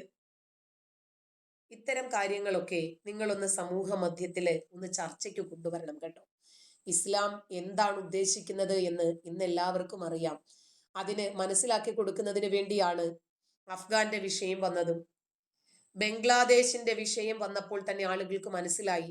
ഇസ്രായേൽ ഹമാസ് വിഷയം വന്നപ്പോൾ ആളുകൾക്ക് മനസ്സിലായി മുസ്ലിങ്ങളുടെ ആശയം എവിടെയാണ് നിൽക്കുന്നതെന്നും അവർ ആർക്കു വേണ്ടിയാണ് സംസാരിക്കുന്നതെന്നും അവരുടെ ലക്ഷ്യം എന്താണെന്നും നന്നായിട്ട് ആളുകൾക്ക് മനസ്സിലായിട്ടുണ്ട്. ഇനിയും കാക്ക വല്ലാണ്ട് വിഷമിക്കാൻ വേണ്ടിയിട്ട് ഒന്നുമില്ല. ഇപ്പോ ഞാൻ പറഞ്ഞു തരാം. ഗസ്വായി ഹിന്ദ്, അതായത് ഇന്ത്യയെ ആക്രമിച്ച് കീഴ്പ്പെടുത്താൻ ഒരു വചനമുണ്ട്. നിങ്ങൾ കേട്ടിട്ടുണ്ടോ? അങ്ങനെ ഒരു രീതി ഉണ്ടെന്നാൽ കേട്ടോ. നിമിഷപ്രിയയ്ക്കു വേണ്ടി തോരാതെ വാതോരാതെ സംസാരിക്കുന്ന ആളുകൾ ഈ ഭീകരന്മാരെ കുറിച്ച് കൂടി ഇടയ്ക്കിടയ്ക്കെങ്കിലും ഒന്ന് മനസ്സിലാക്കണം. ഈ രാജ്യത്തിരുന്ന് ഈ രാജ്യത്തിന്റെ ജനാധിപത്യവും മതേതരത്വവും ഒക്കെ അനുഭവിച്ചിട്ട് ഈ രാജ്യത്തിന്റെ സമാധാനം തകർക്കാനും ഇവിടത്തെ മതേതരത്വം ഇല്ലാതാക്കാനും ശ്രമിക്കുന്ന ഈ രാജ്യത്തിന്റെ ശത്രുക്കൾ ഇതിനകത്തുണ്ട്. രാജ്യം പ്രതിസന്ധിയിലാണ്. എന്തെന്നറിയാമോ? രാജ്യത്തിന്റെ പുറത്തുള്ള ശത്രുക്കളെയാണോ ആദ്യം നേരിടേണ്ടത്, അതോ ഈ രാജ്യത്തിനകത്തുള്ള ശത്രുക്കളെയാണോ ആദ്യം നേരിടേണ്ടത് എന്ന വിഷയത്തിൽ നോക്കിക്കോ ഒരു ചർച്ചയാണ്. അവർ കോഴിക്കോടുണ്ട്, അതായത് ഇന്ത്യയിൽ പാകിസ്ഥാൻ. ആലോചിച്ചോ, കോഴിക്കോട്.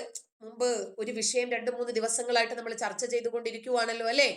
മലബാറിൽ മുസ്ലിം ഭൂരിപക്ഷമാണ് ഇപ്പോൾ വളരെ തുച്ഛം വരുന്ന ന്യൂനപക്ഷ വിഭാഗങ്ങളായിട്ടുള്ള ആളുകളുണ്ട്. അവരുകൂടി ഇല്ലാതായാൽ എന്ത് സംഭവിക്കും എന്ന ഒരു ചോദ്യം ഉയർന്നു വന്നില്ലേ? പാകിസ്ഥാന്റെ ചാരൻ താമസിച്ചത് കോഴിക്കോടായിരുന്നു. അയാളുടെ വീട് റെയ്ഡ് ചെയ്തു. എവിടെയെങ്കിലും വാർത്തകൾ നിങ്ങൾ കണ്ടോ? ഇല്ല. പക്ഷേ ഇന്ത്യക്കെതിരെ യുദ്ധം ചെയ്യുന്ന എല്ലാ തീവ്രവാദികളും ലോകത്തെവിടെയുള്ള തീവ്രവാദികളെ പ്രചോദിപ്പിക്കുന്നത് ഈ ഗസ്വായി ഹിന്ദാണ്. കഴിഞ്ഞ 1-2 വർഷം മുമ്പ് NIA കോഴിക്കോട് വന്നൊരു റെയ്ഡ് നടത്തി.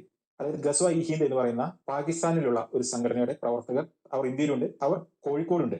അതായത് ഇന്ത്യയിൽ പാകിസ്ഥാൻ സംഘടനയ്ക്ക് വേണ്ടി, പാകിസ്ഥാനിലെ ഈ സംഘടനയ്ക്ക് വേണ്ടി പ്രവർത്തിക്കുന്നവർ കോഴിക്കോടിലുണ്ട് എന്ന കാരണത്താലാണ് NIA ഇവിടെ വന്ന് റെയ്ഡ് നടത്തിയത്, കോഴിക്കോട് വന്ന് റെയ്ഡ് നടത്തിയത്. അപ്പോൾ ഈ പാകിസ്ഥാനിലെ എല്ലാ തീവ്രവാദികളും ഒറ്റ വാക്കിൽ പറഞ്ഞു കഴിഞ്ഞാൽ അവരെല്ലാവരും വേണമെങ്കിൽ ഒരു ഒറ്റ കുടക്കീഴിൽ കൊണ്ടുവരാൻ പറ്റുമെങ്കിൽ അവരുടെ സംഘടനകളുടെ ജയ്ഷെ മുഹമ്മദ് ആയിക്കോട്ടെ, ലഷ്കർ തോയ്ബ ആയിക്കോട്ടെ, പാകിസ്ഥാനിലെ ഏത് ഭീകര സംഘടന, ഇന്ത്യക്കെതിരെ നിൽക്കുന്ന ഏത് ഭീകര സംഘടന ആയിക്കോട്ടെ, അവരെല്ലാവർക്കും വേണമെങ്കിൽ നമുക്ക് ഈ ഒറ്റ ടൈമിൽ ഗസ്വായി ഹിന്ദ് എന്നുള്ള പേരിൽ അവരെ വിശേഷിപ്പിക്കാൻ പറ്റും. ഇസ്ലാമിക് സ്റ്റേറ്റ് അവരുടെ പ്രതാപകാലത്ത് ഇപ്പോഴും അവർ ശ്രമിച്ചുകൊണ്ടിരിക്കുന്നതാണ് അൽ ഹിന്ദ് എന്ന് പറഞ്ഞൊരു പ്രവിശ്യയ്ക്ക് വേണ്ടിയിട്ട്. ഇപ്പോൾ അവർക്ക് ISKP ഉണ്ട്, Islamic State of Khorasan Province. Khorasan Province എന്ന് പറയുന്നത് ഇറാനും അഫ്ഗാനിസ്ഥാനും അതുപോലെ തന്നെ മുൻപത്തെ സോവിയറ്റ് യൂണിയന് പുറത്തു വന്നുള്ള താജിക്കിസ്ഥാൻ, ഉസ്ബെക്കിസ്ഥാൻ, ഈ രാജ്യങ്ങളൊക്കെ കൂടി ഉൾപ്പെടുന്ന ഒരു പ്രദേശത്തെയാണ് ഖുറൈസൈൻ എന്ന് പറയുന്നത്. ഇനി ഗസ്വായി ഹിന്ദിന്റെ പഹൽഗാം ഭീകരാക്രമണം നടന്ന സമയത്ത് പോലും നമ്മുടെ രാജ്യത്തു മതത്തിന്റെ പേരിൽ ലിംഗാഗ്ര ചർമ്മം ഛേദിച്ചിട്ടുണ്ടോ ഇല്ലേ എന്ന് നോക്കി കൊല ചെയ്യപ്പെട്ട ആ 29 പേരുടെ കൂടെ നിൽക്കാനായിരുന്നില്ല ഇവർ ആഗ്രഹിച്ചത്. ഇവരപ്പോഴും പാകിസ്ഥാന് വേണ്ടി സംസാരിച്ചു. മുമ്പൊക്കെ സ്ത്രീകളായിരുന്നെങ്കിൽ മുമ്പൊക്കെ പുരുഷന്മാരായിരുന്നെങ്കിൽ ഇന്നത് സ്ത്രീകളിലേക്ക് മാറി. ഇവര് സംസാരിച്ചത് ആർക്കു വേണ്ടിയാണ്? പാകിസ്ഥാൻ അത് ചെയ്തു എന്നതിന് എന്താണ് ഉറപ്പ് എന്നാണ് ഒരു താത്ത ചോദിച്ചത്. നമ്മൾ ആ താത്തയുടെ വീഡിയോ പല തവണകളിൽ പ്ലേ ചെയ്തിട്ടുള്ളതാണ്. അത് മറക്കാൻ പാടില്ലാത്ത സംഗതിയുമാണ്. ഒരിക്കലും നമ്മൾ അത് വിട്ടുകളയരുത്. ഒരു ഉസ്താദ് കുട്ടി ചോദിച്ചത് അത് അവരാണ് ചെയ്തതെന്നുള്ളതിന് എന്താണ് ഉറപ്പ് എന്ന്. പാകിസ്ഥാനാണത് ചെയ്തത് എന്നതിന് എന്താണ് ഉറപ്പ് എന്നാണ് ചോദിച്ചത്. അപ്പൊ ഒരിക്കലും പാകിസ്ഥാനെതിരെ ഇന്ത്യ ആക്രമണം നടത്തരുത്. ആക്രമണം എന്ന് പറഞ്ഞാല് ആ പഹൽഗാം ഭീകരാക്രമണത്തിന് ഒരു മറുപടിയായിട്ട് ഓപ്പറേഷൻ സിന്ദൂർ നടത്തിയല്ലോ, അത് ചെയ്യരുത് എന്ന് പറഞ്ഞിട്ടാണ് ഈ താത്ത രംഗപ്രവേശം ചെയ്തത്. പാകിസ്ഥാൻ ഒരു അറ്റാക്ക് നടത്തിയല്ലോ, അപ്പൊ തിരിച്ചടിക്കണമെന്നാണോ ആഗ്രഹം? അല്ല, അല്ല, എന്തുകൊണ്ടല്ല? ലൈക്ക് നമ്മളെ ക്വാളിറ്റി നമ്മൾ കീപ്പ് ചെയ്യണമല്ലോ. എന്നാലും അതേ നാണയത്തിൽ തിരിച്ചടിക്കുക എന്നുള്ളതല്ല. ലൈക്ക് ഭീകരവാദികള് അവരുടെ എന്താ ബോധമില്ലായ്മ കാരണം ചെയ്ത കാര്യമാണ് ഇത്. അതിന് നമ്മള് നമുക്കിടയിൽ വർഗീയത ഉണ്ടാക്കുക എന്നുള്ളതാണ് അവരുടെ ലക്ഷ്യം. അത് ഇവിടെ നടപ്പായാൽ അവരാണ് വിജയിക്കുന്നത്, നമ്മളല്ല. പക്ഷെ എന്നാലും ഇപ്പൊ അവര് ചെറിയൊരു അറ്റാക്ക് നടത്തി. അപ്പൊ നമ്മളൊന്നും ചെയ്യാതിരുന്നു കഴിഞ്ഞാൽ അവർ ഇതിനേക്കാളും വലിയൊരു അറ്റാക്ക് നടത്തിയാലോ? ഇല്ല, എനിക്ക് തോന്നുന്നില്ല അങ്ങനെയാണത് സംഭവിക്കാൻ തോന്നുന്നില്ല. നമ്മൾ ഇന്ത്യ കൊടുക്കേണ്ട മെസ്സേജ് നമ്മൾ ഒറ്റക്കെട്ടായിട്ട് തന്നെ അതിനെതിരെ നിൽക്കും എന്നുള്ളതാണ്. ലൈക്ക് ഹിന്ദു ആയാലും മുസൽമാൻ ആയാലും ക്രിസ്ത്യൻ ആയാലും എല്ലാവരും ഒറ്റക്കെട്ടായിട്ട് നിന്നാണ് ഇതിനെ പ്രതിരോധിക്കുക. ഇവരുടെയൊക്കെ ഉള്ളിലിരിപ്പ് കണ്ടോ? പാകിസ്ഥാനെതിരെ ഇന്ത്യ അനങ്ങരുത്. കാരണം പാകിസ്ഥാന് ഇന്ത്യയെ എന്തും ചെയ്യാനുള്ള അധികാരമുണ്ട് എന്ന് ഇവര് തന്നെ മനസ്സിലാക്കിക്കുക. അപ്പോ ഈ ഐസിസ് ആണെങ്കിലും ലഷ്കർ ഇ തൊയ്ബ, അൽ ഖ്വയ്ദ, ഹമാസ്, ഹിസ്ബുള്ള, ഇങ്ങനെ നൂറുകണക്കിന് എണ്ണിയാൽ ഒടുങ്ങാത്ത സംഘടനകളൊക്കെ ക്രിയേറ്റഡ് ആയിരിക്കുന്നത് എന്തിനാ? ലോകം മുഴുവനും ഇസ്ലാമിന്റെ കാൽ കീഴിൽ കൊണ്ടുവരണം. ഇസ്ലാമിന്റെ കാൽ കീഴിൽ കൊണ്ടുവരണം, അല്ലാഹുവിന്റെ ഭരണം സ്ഥാപിക്കണം. ഇത് തന്നെയാണ് ജമാഅത്തെ ഇസ്ലാമി ബംഗ്ലാദേശിലും ചെയ്യുന്നത്. ഇത് തന്നെയാണ് ജമാഅത്തെ ഇസ്ലാമി കേരളത്തിലും ചെയ്യുന്നത്. ഇത് തന്നെയാണ് പോപ്പുലർ ഫ്രണ്ട് ചെയ്തതും. ഇത് തന്നെയാണ് ഐസിസ് ചെയ്യുന്നത്. ഇതിന്റെ ആശയത്തിലേക്ക് വരുമ്പോൾ അവർ പറയുന്നത് ഇങ്ങനെയാണ്. അതായത് സിറിയയിൽ നിന്ന് ഒരു സൈന്യം പുറപ്പെടും, അന്ത്യകാലത്തിൽ സിറിയയിൽ നിന്ന് ഒരു സൈന്യം പുറപ്പെടും. പിന്നീട് ഖുറൈസാനിൽ നിന്ന്, ഞാൻ നേരത്തെ പറഞ്ഞ ഈ രാജ്യങ്ങളിലെ ഏതെങ്കിലും ഒരു ഭാഗത്ത് നിന്ന് ഖുറൈസാനിൽ നിന്ന് ഒരു സൈന്യം വരും. അവർ വന്ന് ഇന്ത്യയെ പൂർണ്ണമായിട്ട്, ഇന്ത്യൻ ഉപഭൂഖണ്ഡത്തെ പൂർണ്ണമായിട്ട് കീഴടക്കും. അപ്പോൾ ഈ മധ്യകാലത്തൊക്കെ ഈ ഗസ്നിയും അതുപോലെ തന്നെ ഔറംഗസേബ് ഇങ്ങനെയുള്ള ഭരണാധികാരികളൊക്കെ ഇന്ത്യയിലേക്ക് വന്നതിന്റെ പ്രധാന കാരണം അവർക്ക് ഈ ഹദീസിൽ നിന്ന് ഉൾക്കൊണ്ട ആശയമാണ്. അവർ ഇന്ത്യയെ കീഴടക്കുന്നത് അവരുടെ മതപരമായ ഒരു ലക്ഷ്യത്തോടു കൂടിയാണ് അവർ വന്നത്. വന്നിട്ട് അവർ ചെയ്ത നിഷ്ഠൂര പ്രവൃത്തികളെല്ലാം നമുക്ക് അറിയാവുന്നതാണ്. മുസ്ലിങ്ങളോട് ഹിന്ദുക്കളോടൊക്കെ അവർ അത്രയും വലിയ ക്രൂരതയാണ് കാണിച്ചത്. അതുകൊണ്ടാണ് ഈ അടുത്ത നാളുകളിൽ ഔറംഗസേബിന്റെ ടോംബുമായിട്ട് ബന്ധപ്പെട്ട് നാഗ്പൂരിലടക്കം കലാപം ഉണ്ടാകുന്നതിന്റെ ഒരു സാഹചര്യങ്ങൾ ഉണ്ടാകാനുള്ള കാരണം. അതുപോലെ തന്നെ ഇസ്ലാമിക് സ്റ്റേറ്റ് നാഗ്പൂരിലെ കലാപത്തിന്റെ കാര്യം പറയുമ്പോൾ മറ്റൊരു വസ്തുതയും കൂടി പറയണം. നാഗ്പൂരിലെ ഒരു കലാപം ഉണ്ടാകുകയാണ്. സാധാരണ പള്ളി പൊളിക്കുക, ഇനിയിപ്പം അങ്ങനെ ഔറംഗസീബിന്റെ ചിത്രമാണ് കത്തിച്ചത് എന്നൊക്കെ പറഞ്ഞിട്ട് ഇവര് ഭയങ്കരമായ പ്രശ്നങ്ങൾ ഉണ്ടാക്കി. ശരിക്കും പറഞ്ഞാൽ അതൊന്നും ആയിരുന്നില്ല അവിടെ നടന്നിട്ട്. ഇവര് പറഞ്ഞു ഖുർആൻ കത്തിച്ചു എന്ന് പറഞ്ഞു. വലിയ രൂപത്തിൽ പ്രക്ഷോഭങ്ങൾ ഉണ്ടാക്കി മനുഷ്യന്മാരെ ഇവര് കൊന്നൊടുക്കുക ചെയ്തു. കാരണം പെട്ടെന്ന് പ്രകോപനം ഉണ്ടാകണമെങ്കിൽ ഖുർആൻ കത്തിച്ചു എന്ന് പറയണം, പ്രവാചക നിന്ന നടത്തി എന്ന് പറയണം, മത നിന്ന നടത്തി എന്ന് പറഞ്ഞ് പ്രചരിപ്പിക്കണം. കണ്ടോ, വികാരത്തിൽ പിടിച്ചിട്ടാണ് ഇവരുടെ കളിയത്രയും. ജോസഫ് മാഷിന്റെ കയ്യും കാലും എടുത്തതും നബി നിന്ന നടത്തി എന്ന് പറഞ്ഞിട്ടാണ്. ചേകനൂർ മൗലവിയെ കൊന്നതും മത നിന്ന നടത്തി എന്നതിന്റെ പേരിൽ. അതിനൊരു ഡെഫിനിഷൻ ഇതുവരെ ഉണ്ടോ? ഇല്ല. ഞാൻ വേറൊരു വാർത്ത കൂടി കേൾപ്പിച്ചു തരാം.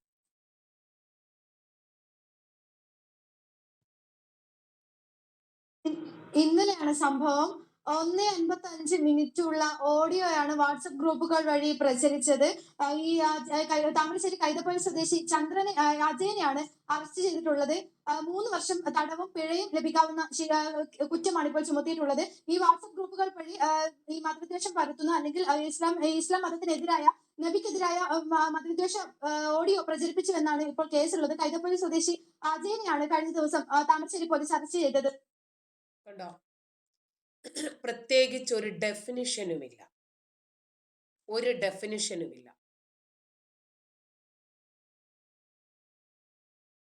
അതായത് പ്രവാചക നിന്ന നടത്തി, മത നിന്ന നടത്തി, ഖുർആൻ നിന്ന നടത്തി എന്ന് പറഞ്ഞ് പ്രചരിപ്പിക്കുക. ഈ പ്രചാരണത്തില് ഇവരെന്ത് ചെയ്യും? കൈപ്പിടിയിൽ ഒതുക്കും ആയുധം. അതാണ് നമ്മൾ നമ്മുടെ സൽമാൻ റുഷ്ദിയുടെ വിഷയത്തിലും കണ്ടത്. അത് തന്നെയാണ്. എത്രയോ വർഷങ്ങൾക്ക് മുമ്പ്, 10, 40, 50 വർഷങ്ങൾക്ക് മുമ്പാണ് കൊമേനി പുറപ്പെടുവിക്കുന്നത് ദി സാത്താനിക് വേഴ്സസ്, പിശാചിന്റെ വചനങ്ങൾ ഖുർആനിൽ ഉണ്ട് എന്ന് പറഞ്ഞ് ഒരു പുസ്തകം എഴുതിയ വ്യക്തിയാണ് സൽമാൻ റുഷ്ദി. അദ്ദേഹത്തിന്റെ തലയെടുക്കുന്ന ആളുകൾക്ക് ഇത്ര ഇനാം പ്രഖ്യാപിക്കുവാണ് സൽമാൻ റുഷ്ദിയുടെ തലയ്ക്ക് ഈ കൊമേനി. അത് 24 വയസ്സുകാരനാണത് പ്രാവർത്തികമാക്കുന്നത്. ചെറിയ കാര്യമാണോ? മതം അങ്ങനെയാ. മത നിന്ന നടത്തി, നബി നിന്ന നടത്തി എന്നു മാത്രം പറഞ്ഞാ മതി, ബാക്കി ഇവരങ്ങോട്ട് ചെയ്തോളും. ആ മുഹമ്മദ് ആഷിഖ് എന്നെ വല്ലാതെ പഠിപ്പിക്കണ്ട, ചെല്ലേ ആദ്യം നീ പോയി ഖുർആൻ പഠിക്കപ്പോ. ആ ഫുള്ള് തന്നെയാണ് വായിച്ചത്, ആരെയും കൊല്ലാൻ പറഞ്ഞിട്ടില്ല. അതാ 100 കണക്കിന് വചനങ്ങൾ റെനി എഴുതിയിട്ടുണ്ട്. നീ എന്താ അതിനെ കുറിച്ചൊന്നും പറയാത്തത്? എല്ലാം ഖുർആനകത്തുള്ള വചനങ്ങൾ തന്നെയാണ് കേട്ടോ. ഖുർആൻ വചനങ്ങൾ ഫുള്ള് തന്നെയാണ് വായിച്ചത്, ഒന്നും വിട്ടുപോയിട്ടില്ല, ഒരു പോയിന്റ് പോലും ഞാൻ വിട്ടു കളഞ്ഞിട്ടില്ല. ആ വചനം ഞാൻ അങ്ങനെ തന്നെ നിങ്ങൾക്ക് സെൽഫായിട്ട് കാണിച്ചു തന്നിട്ടാണ് ഞാനത് ചെയ്തിട്ടുള്ളത്. ചെന്നേ ഏതെങ്കിലും മൂലയ്ക്ക് പോയിരിക്കുമ്പോ. അപ്പോ ഈ മതഭീകരതയെ ഇന്ന് ഈ കേരളക്കരയിൽ എതിർക്കാൻ ഒരു പക്ഷേ തുച്ഛം ആളുകൾ മാത്രമേ ഉള്ളൂ. എന്തിനാണ് നമ്മൾ ഇതിനെ എതിർക്കുന്നത് എന്നറിയാമോ? നാളെ നമ്മുടെ രാജ്യം ഒരു ഇറാനാകാതിരിക്കാൻ, നമ്മുടെ രാജ്യം നാളെ ബംഗ്ലാദേശും പാകിസ്ഥാനും അഫ്ഗാനിസ്ഥാന്റെയും അവസ്ഥ ഉണ്ടാകാതിരിക്കാൻ നമ്മൾ ആഗ്രഹിക്കുന്നു. നമ്മുടെ ഈ രാജ്യത്ത് മതേതരത്വം ഇങ്ങനെ തന്നെ നിലനിൽക്കണം എന്ന് നമ്മൾ ആഗ്രഹിക്കുന്നു. അതുകൊണ്ടാണ് ഏത് രൂപത്തിലുള്ള തീവ്രവാദത്തെയും ഭീകരതയെയും നമ്മൾ എതിർക്കാനുള്ള കാരണം അതാണ്. ഇന്ന് കുറച്ചാളുകളെങ്കിലും വളരെ കൃത്യമായ രൂപത്തിൽ ഇതിനെക്കുറിച്ച് മനസ്സിലാക്കിയിട്ടുണ്ട്. നിങ്ങൾ എവിടെയെങ്കിലും ഏതെങ്കിലും സംഘപരിവാർ നേതാക്കന്മാർ ഇസ്ലാമിനെ കുറിച്ചോ മുഹമ്മദ് നബിയെ കുറിച്ചോ ഖുർആാനിനെ കുറിച്ചോ മോശമായിട്ട് സംസാരിക്കുന്നത് കേട്ടിട്ടുണ്ടോ? മതവിമർശനം അവരാരും നടത്താറില്ല. ചില ആശയങ്ങളെ അവർ പ്രതിരോധിക്കാറുണ്ട്. മോദി എവിടെയെങ്കിലും നിങ്ങൾ കേട്ടിട്ടുണ്ടോ അങ്ങനെ ഏതെങ്കിലും മതത്തെ കുറിച്ച് പറയുന്നത്? യോഗി, അമിത്ഷാ? അല്ല, നിങ്ങൾ സംഘികളാണ് എന്ന് പറഞ്ഞൊരു ആലയത്തിൽ കൊണ്ടുവന്ന് കെട്ടുന്നുണ്ടല്ലോ, അതുകൊണ്ട് ചോദിച്ചതാ. അങ്ങനെ മുതിർന്ന നിങ്ങൾ പറയുന്ന ചാണക സംഘികൾ ആരെങ്കിലും എവിടെയെങ്കിലും ഇസ്ലാമിനെ എതിർക്കുന്നതോ വിമർശിക്കുന്നതോ നിങ്ങൾ കേട്ടിട്ടുണ്ടോ? ഇല്ല. പക്ഷേ എല്ലാ മുതിർന്ന മുസ്ലിം നേതാക്കളും ഇതര മതത്തെ എതിർത്തുകൊണ്ട് തന്നെയാണ് മുന്നോട്ട് പോകുന്നത്. ശശികല ടീച്ചർ പോലും പറയുന്നത് ഹൈദരലിയെയും ടിപ്പു സുൽത്താനെയും അതുപോലെ വാര്യംകുന്നത്ത് കുഞ്ഞഹമ്മദ് ഹാജിയെയും ഒക്കെ കുറിച്ചിട്ടാണ്. ദേവസ്വം ബോർഡിലെ പണമെടുത്ത് ഒരു പ്രത്യേക മതവിഭാഗത്തെ വളർത്താൻ ശ്രമിക്കുന്നതിനെയാണ് അവരൊക്കെ എതിർക്കുന്നത്.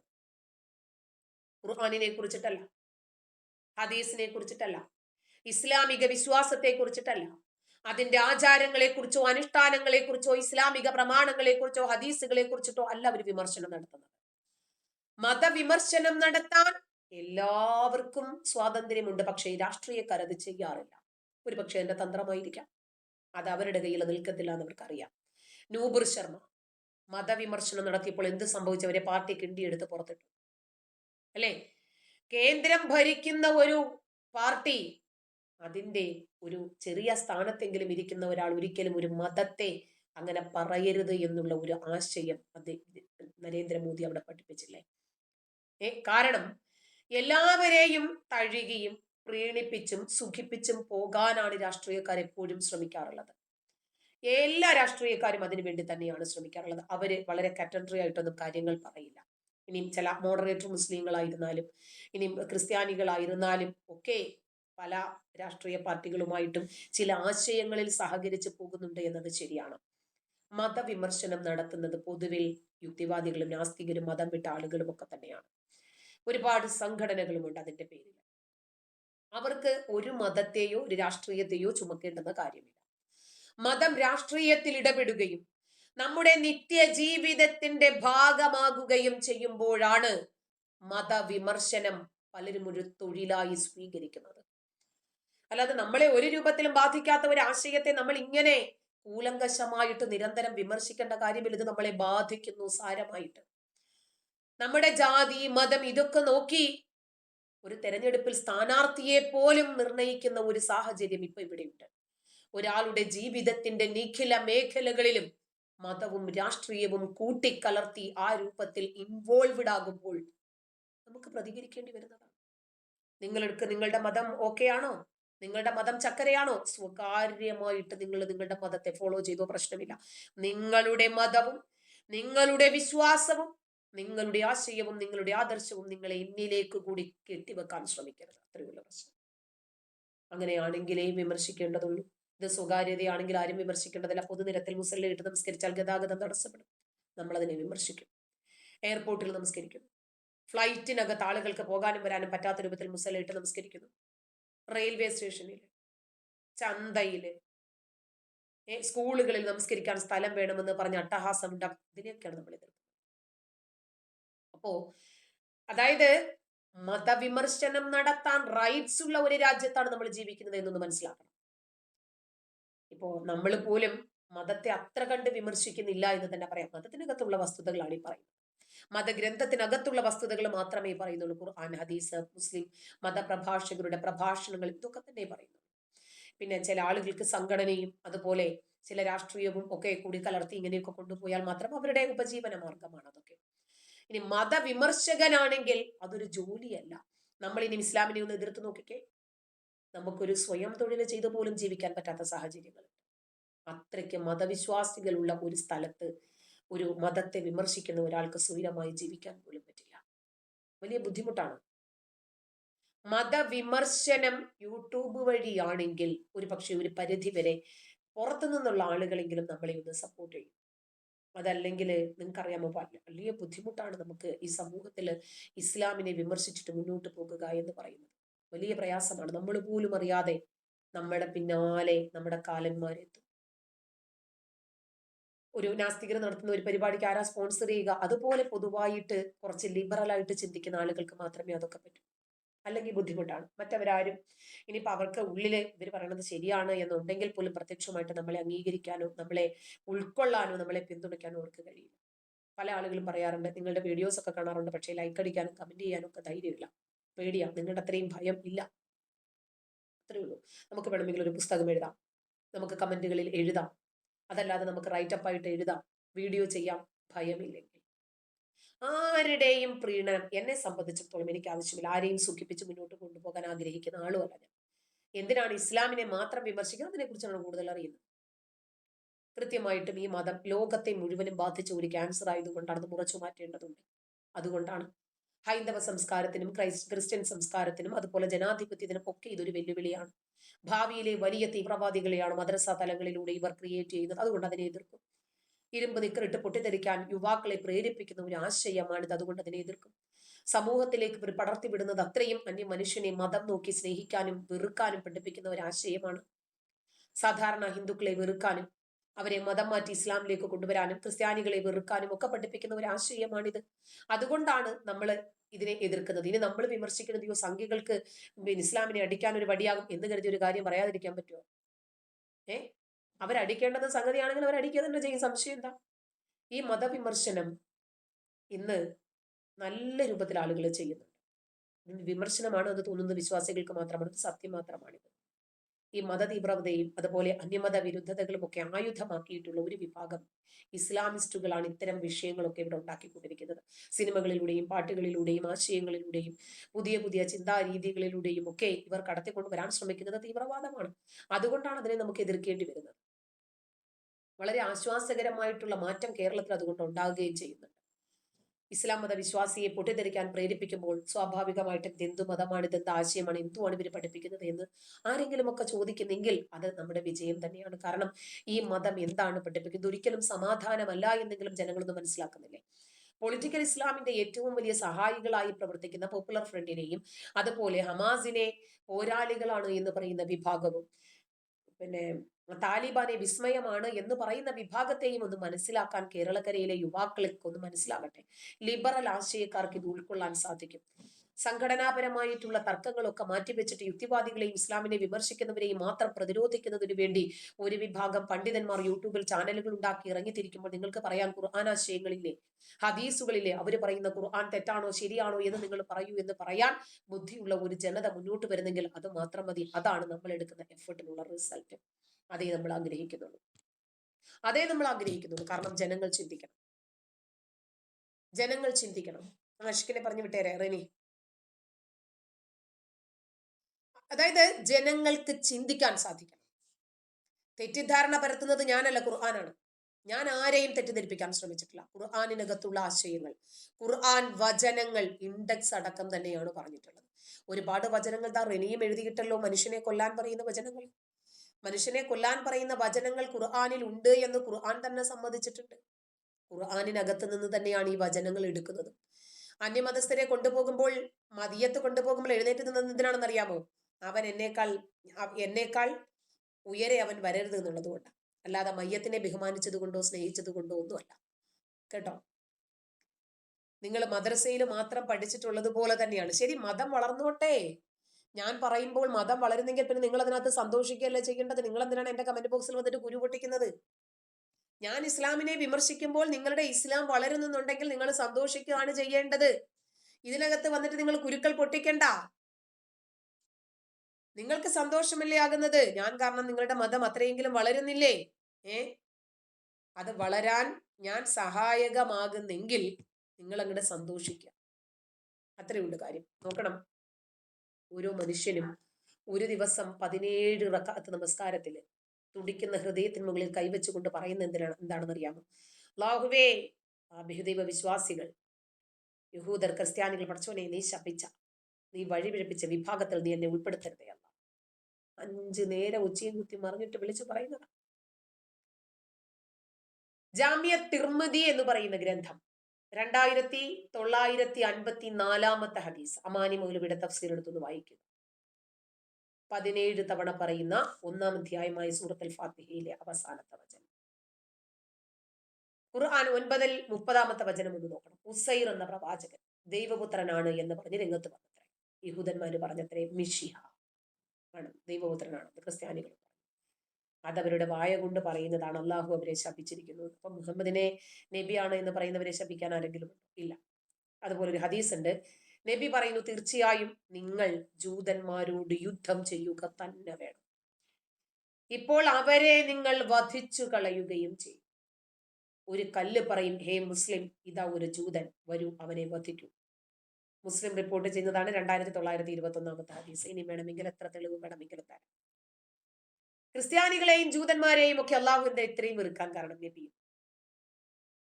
അവർ ഇസ്ലാം സ്വീകരിക്കുന്നതുവരെ ചങ്ങലക്കിട്ട് അവരെ പീഡിപ്പിക്കണം. അപ്പോൾ മുസ്ലിങ്ങൾ നരകാഗ്നിയുടെ ശാശ്വതമായ ശിക്ഷയിൽ നിന്ന് രക്ഷപ്പെടുമെന്ന്, അവർ സ്വർഗത്തിൽ പ്രവേശിക്കുമെന്ന് സ്വഹീഹ് ബുഖാരി റിപ്പോർട്ട് ചെയ്യുന്ന 4557 ഹദീസ്. അവനവിടെ ഉണ്ടോ? അവനവിടെ നിൽക്കുന്നുണ്ടോ? അവൻ പോയോ? അവനെ ഇതൊക്കെ ഒന്ന് പറഞ്ഞു കൊടുക്കണം. അവൻ പോയോ? അവനൊന്നും ഇതൊന്നും ദഹിക്കില്ല, കാരണം പഠിക്കണമല്ലോ. ഹദീസുകളാണ് ഇതെല്ലാം. നമുക്ക് സ്വർഗം കിട്ടണമെങ്കിൽ ജൂതന്മാരെ, ക്രിസ്ത്യാനികളെയും ഒക്കെ നമ്മൾ ചങ്ങലക്കിട്ട് പീഡിപ്പിക്കണം. പീഡിപ്പിക്കുന്ന കാണുമ്പോൾ അള്ളാഹു ആകാശത്തിൽ സന്തോഷം. എങ്ങനെയുണ്ട്? അതുപോലെ ബുഖാരി റിപ്പോർട്ട് ചെയ്ത 3010 ഹദീസിലും ഇത് തന്നെയാണ്. അബൂദാവൂദില് 2677 ഹദീസും അത് തന്നെ. റിയാദ് സ്വാലിഹീനിലെ 1739 ഹദീസും അത് തന്നെ. ഖുർആൻ 9-29 വചനം ഒന്ന് നോക്കുക. മിഷ്കാത്തുൽ മസാബിഹ് എന്ന ഗ്രന്ഥത്തിലെ 3795 ഹദീസും അത് തന്നെ. 9-ാം അധ്യായം 29 വചനം. വേദം എന്ന് പറയുന്നത് ഖുർആനും അത് മുന്നേ ഉണ്ടായ ജൂതന്റെ തോറയും ഒക്കെ ഉണ്ടല്ലോ, ക്രിസ്ത്യാനികളുടെ ബൈബിളും ഒക്കെ തന്നെയാണ് മുമ്പുള്ള ഗ്രന്ഥങ്ങൾ എന്ന് ഉദ്ദേശിക്കുന്നത്.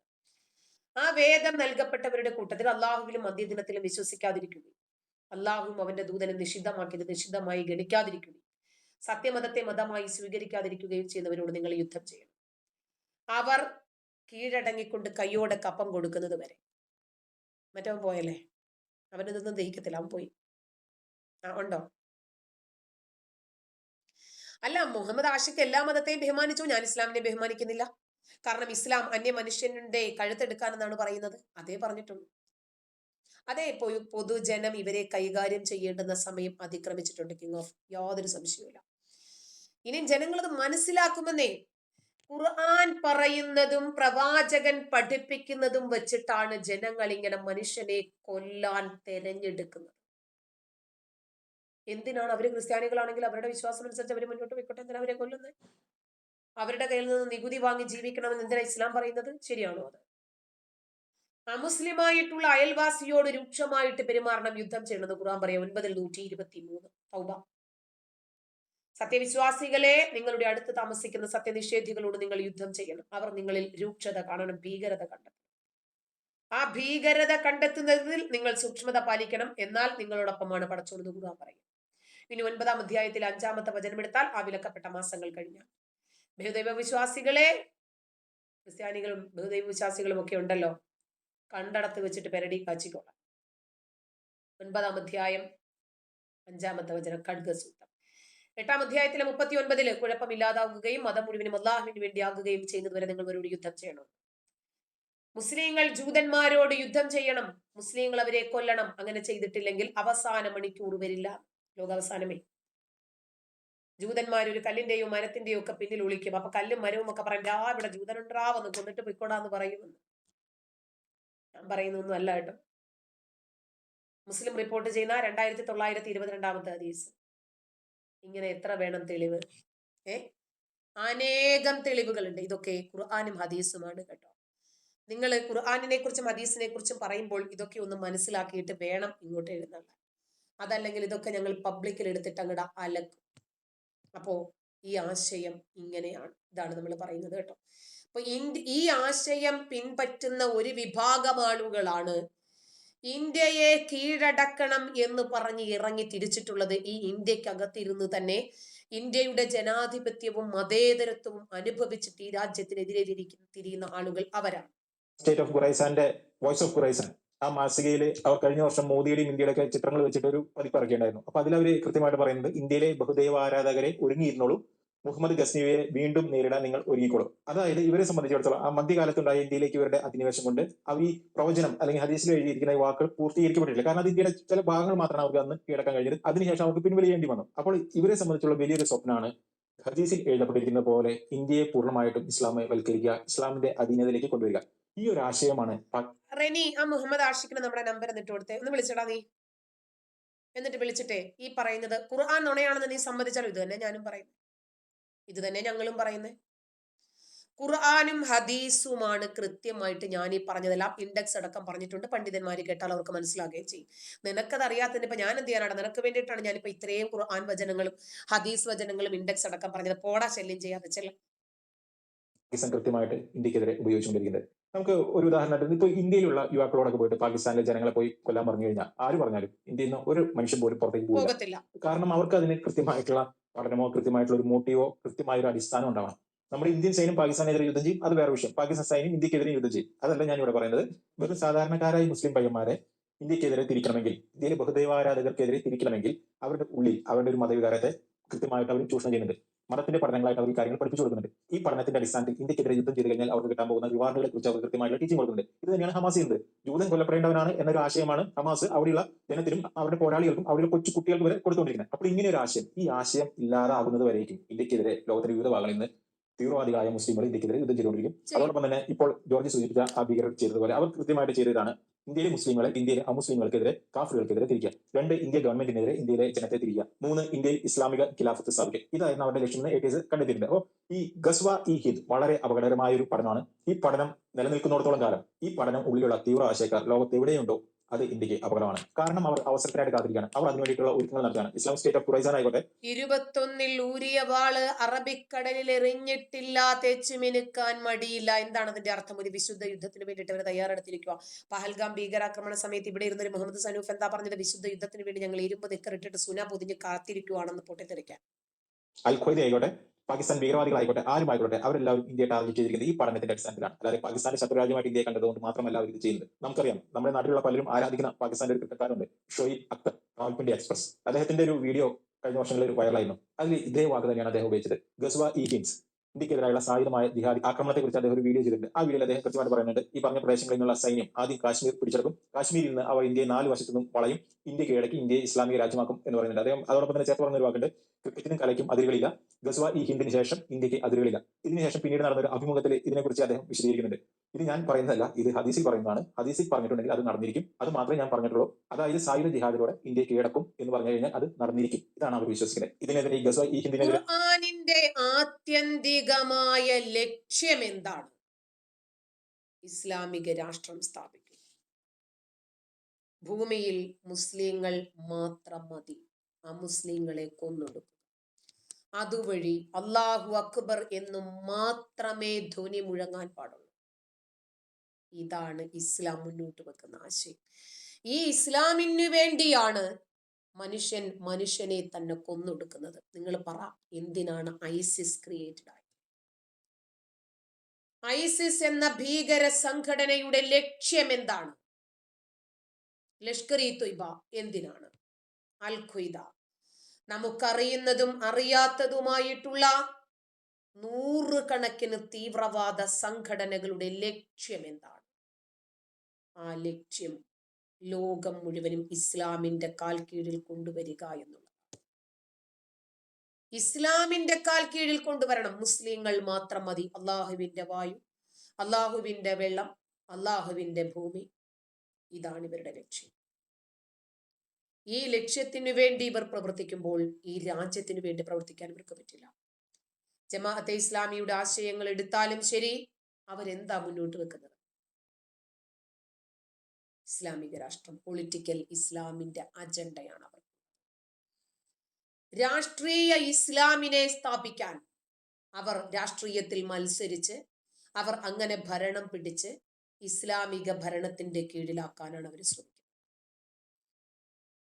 ഇപ്പോ നമുക്കറിയാം, ഇന്നലെ ഞാൻ നിങ്ങളെ ഒരു വീഡിയോ കേൾപ്പിച്ചു തന്നിരുന്നില്ല. 1 കിലോ വെളുത്തുള്ളി വാങ്ങാൻ പോലും പണം കിട്ടാതിരിക്കുന്ന മദ്രസ അധ്യാപകർക്ക് അവരുടെ ശമ്പളം കൊണ്ട് 1 കിലോ വെളുത്തുള്ളി വാങ്ങാൻ പോലും തികയുന്നില്ല. ആ സാഹചര്യത്തിൽ നിന്ന് മാസം 5200 രൂപയാണ് പിണറായി സർക്കാർ ഒരു മാസത്തേക്ക് മദ്രസ അധ്യാപകർക്ക് ശമ്പളമായി നൽകുന്നത്, പെൻഷനും നൽകുന്നത്. അതുകൊണ്ട് ഇന്നു മുതൽ ഉസ്താദുമാരൊക്കെ സഖാക്കളായി മാറുകയാണ് എന്നാണ് അദ്ദേഹം പറഞ്ഞത്. കേരളത്തിലെ മുസ്ലിങ്ങൾക്ക്, ഈ മുസ്ലിം പണ്ഡിതന്മാർക്ക് ബുദ്ധി ഉണ്ടെങ്കിൽ അവർക്ക് മനസ്സിലാക്കാവുന്നതേ ഉള്ളൂ. കമ്മ്യൂണിസ്റ്റുകാര് അന്യമതസ്ഥരാണ്. മതരഹിത സമൂഹത്തെ വാർത്തെടുക്കുക എന്നതല്ലേ അവരുടെ ലക്ഷ്യം. പിന്നെ എങ്ങനെയാണ് ഒരു മുസ്ലിമിന് ഒരു സഖാവായിരിക്കാൻ പറ്റുന്നത്? ഇവര് ഈ ഇസ്ലാമിസ്റ്റ് കമ്മികള് മുസ്ലിം സമൂഹത്തിന് ഭീഷണിയല്ലേ? കളമശ്ശേരി സ്ഫോടനമുണ്ടായ സമയത്ത് അതില് IED അഥവാ ഇംപ്രൊവൈസ്ഡ് എക്സ്പ്ലോസീവ് ഡിവൈസുകൾ ഉപയോഗിച്ചു എന്നറിഞ്ഞല്ലോ. അപ്പൊ തന്നെ ഇസ്ലാമിക തീവ്രവാദമാണ് എന്ന് NIA അടക്കമുള്ള അന്വേഷണ ഉദ്യോഗസ്ഥർ മനസ്സിലാക്കിയത് എന്തുകൊണ്ടാണ്? സിമ്പിളാണ് കാര്യം. IED നമുക്ക് ചെറിയ കടകളിൽ നിന്ന് വാങ്ങാൻ കിട്ടുന്ന ഒരു സാധനമല്ല. മുറുക്കാൻ കടയിൽ നിന്ന് ഒരു സിഗരറ്റോ ബീഡിയോ ഒക്കെ വാങ്ങാൻ കിട്ടുന്ന ലാഘവത്തോടു കൂടി വാങ്ങാൻ കിട്ടുന്ന ഒരു സാധനമല്ലാതെ പടക്കക്കടയിൽ നിന്നും വാങ്ങാൻ പറ്റില്ല.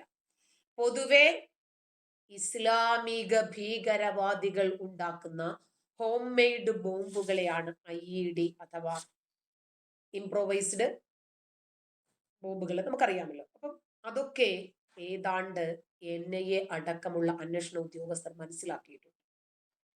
ഇപ്പോ ഇതിനകത്ത് കവചിത സ്ഫോടക വസ്തു, ഷാർപ്പനൽ ഡിറ്റണേറ്റർ, അതുപോലെ ട്രിഗറിംഗ് മെക്കാനിസം, ഇതൊക്കെയാണ് ഇതിന്റെ ഭാഗങ്ങൾ എന്ന് പറയുന്നത്. ആർക്ക് സ്ഫോടക വസ്തു ലഭിച്ചാലും ശരി, അവർക്ക് ഇതൊക്കെ ഉണ്ടാക്കാനുള്ള പരിശീലനം ലഭിക്കുന്നുണ്ട്, രഹസ്യമായിട്ടും പരസ്യമായിട്ടും. അത് ഉപയോഗിച്ചു കൊണ്ടിരിക്കുന്നത് ഇസ്ലാമിക ഭീകരവാദികളോ മാവോയിസ്റ്റുകളോ ആണ്, അതല്ലെങ്കിൽ കമ്മ്യൂണിസ്റ്റ് ഭീകരവാദികളോ. ഈ 2 ഭീകരവാദത്തിലും ഇപ്പോൾ കോമൺ ആയിട്ടുള്ളത് ഇസ്ലാമിക ഭീകരവാദമായതുകൊണ്ടാണ് കഴിഞ്ഞ ദിവസം സോളിഡാരിറ്റിയുടെ സമ്മേളനത്തിൽ ഹമാസ് എന്ന സംഘടനയുടെ ഭീകര നേതാവ് ഓൺലൈൻ അഡ്രസ് ചെയ്തത് ഖാലിദ് മിഷേൽ. അപ്പോ ഇത് പറയുമ്പോൾ നിങ്ങൾ സംഘികളെയും ക്രിസംഘികളെയും ഒന്നും ചാടിപ്പിടിക്കണ്ട. ഇത്രയും സംസ്ഥാനങ്ങൾ ഉണ്ടായിട്ട് എവിടെയെങ്കിലും ഹമാസിന്റെ നേതാക്കൾ വന്ന് പങ്കെടുത്ത ഒരു പ്രോഗ്രാം നിങ്ങൾ കണ്ടോ? എന്തേ കേരളത്തില് മാത്രം? എന്തേ ഹമാസിന്റെ പോരാളികൾ കേരളത്തിൽ മാത്രം സ്വൈരവിഹാരം നടത്തുന്നു? അതിൽ നിന്ന് കാര്യം മനസ്സിലായില്ലേ?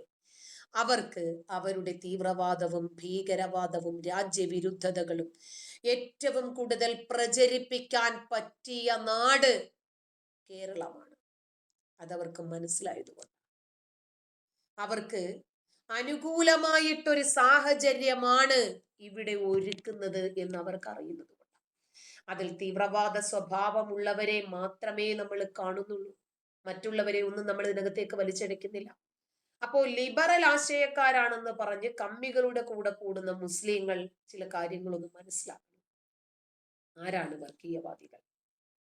വടക്കേ ഇന്ത്യയിൽ എന്ത് നടന്നാലും അത് സംഘികളാണ് എന്ന് കണ്ണും പൂട്ടി ആരോപിക്കുന്ന ഇവർ ഊഹാപോഹങ്ങൾ പറഞ്ഞ് പ്രചരിപ്പിക്കുന്ന ഒരു ഹൈന്ദവ നാമമാണെങ്കിൽ ഉടനെ തന്നെ അവരെ കൊണ്ടുവന്ന സംഘികളുടെ ആലയത്തിൽ കിട്ടുന്ന ഇവർ ഒരു ക്രിസ്ത്യാനിയാണ് പ്രതിയായിട്ട് വരുന്നതെങ്കിൽ ക്രിസംഖിയാക്കും, ഹിന്ദുവാണ് വരുന്നതെങ്കിൽ അവരെ പിടിച്ച് സംഘികളാക്കും. ഒന്നും പോരല്ലോ. ഇസ്ലാമിക ഭീകരവാദത്തെ എതിർക്കാൻ ധൈര്യം കാണിക്കുന്ന ആളുകളെ സംഘിയെന്നും ക്രിസംഖിയെന്നും പറഞ്ഞ് നിങ്ങൾ മാറ്റി നിർത്തുമ്പോൾ ഇന്ന് ഈ രാജ്യം ഭരിക്കുന്നത് സംഘിയാണ് എന്ന് നിങ്ങൾക്കറിയാമോ? നിങ്ങളുടെ ചാപ്പയടിയൊന്നും ഇനി മതിയാകാതെ വരുന്നു എന്നതാണ് മനസ്സിലാക്കേണ്ടത്. ഇവിടെ സ്ഫോടനമുണ്ടായ സമയത്ത് ആരാണ് സ്ഫോടനം ഉണ്ടാക്കിയത്? ഒരു മുസ്ലിം പേരാണെങ്കിൽ ഉടനെ തന്നെ മുസ്ലിങ്ങൾ എന്തിനാ പേടിക്കുന്നത് അവരുടെ ആ പേര് പറയാന്?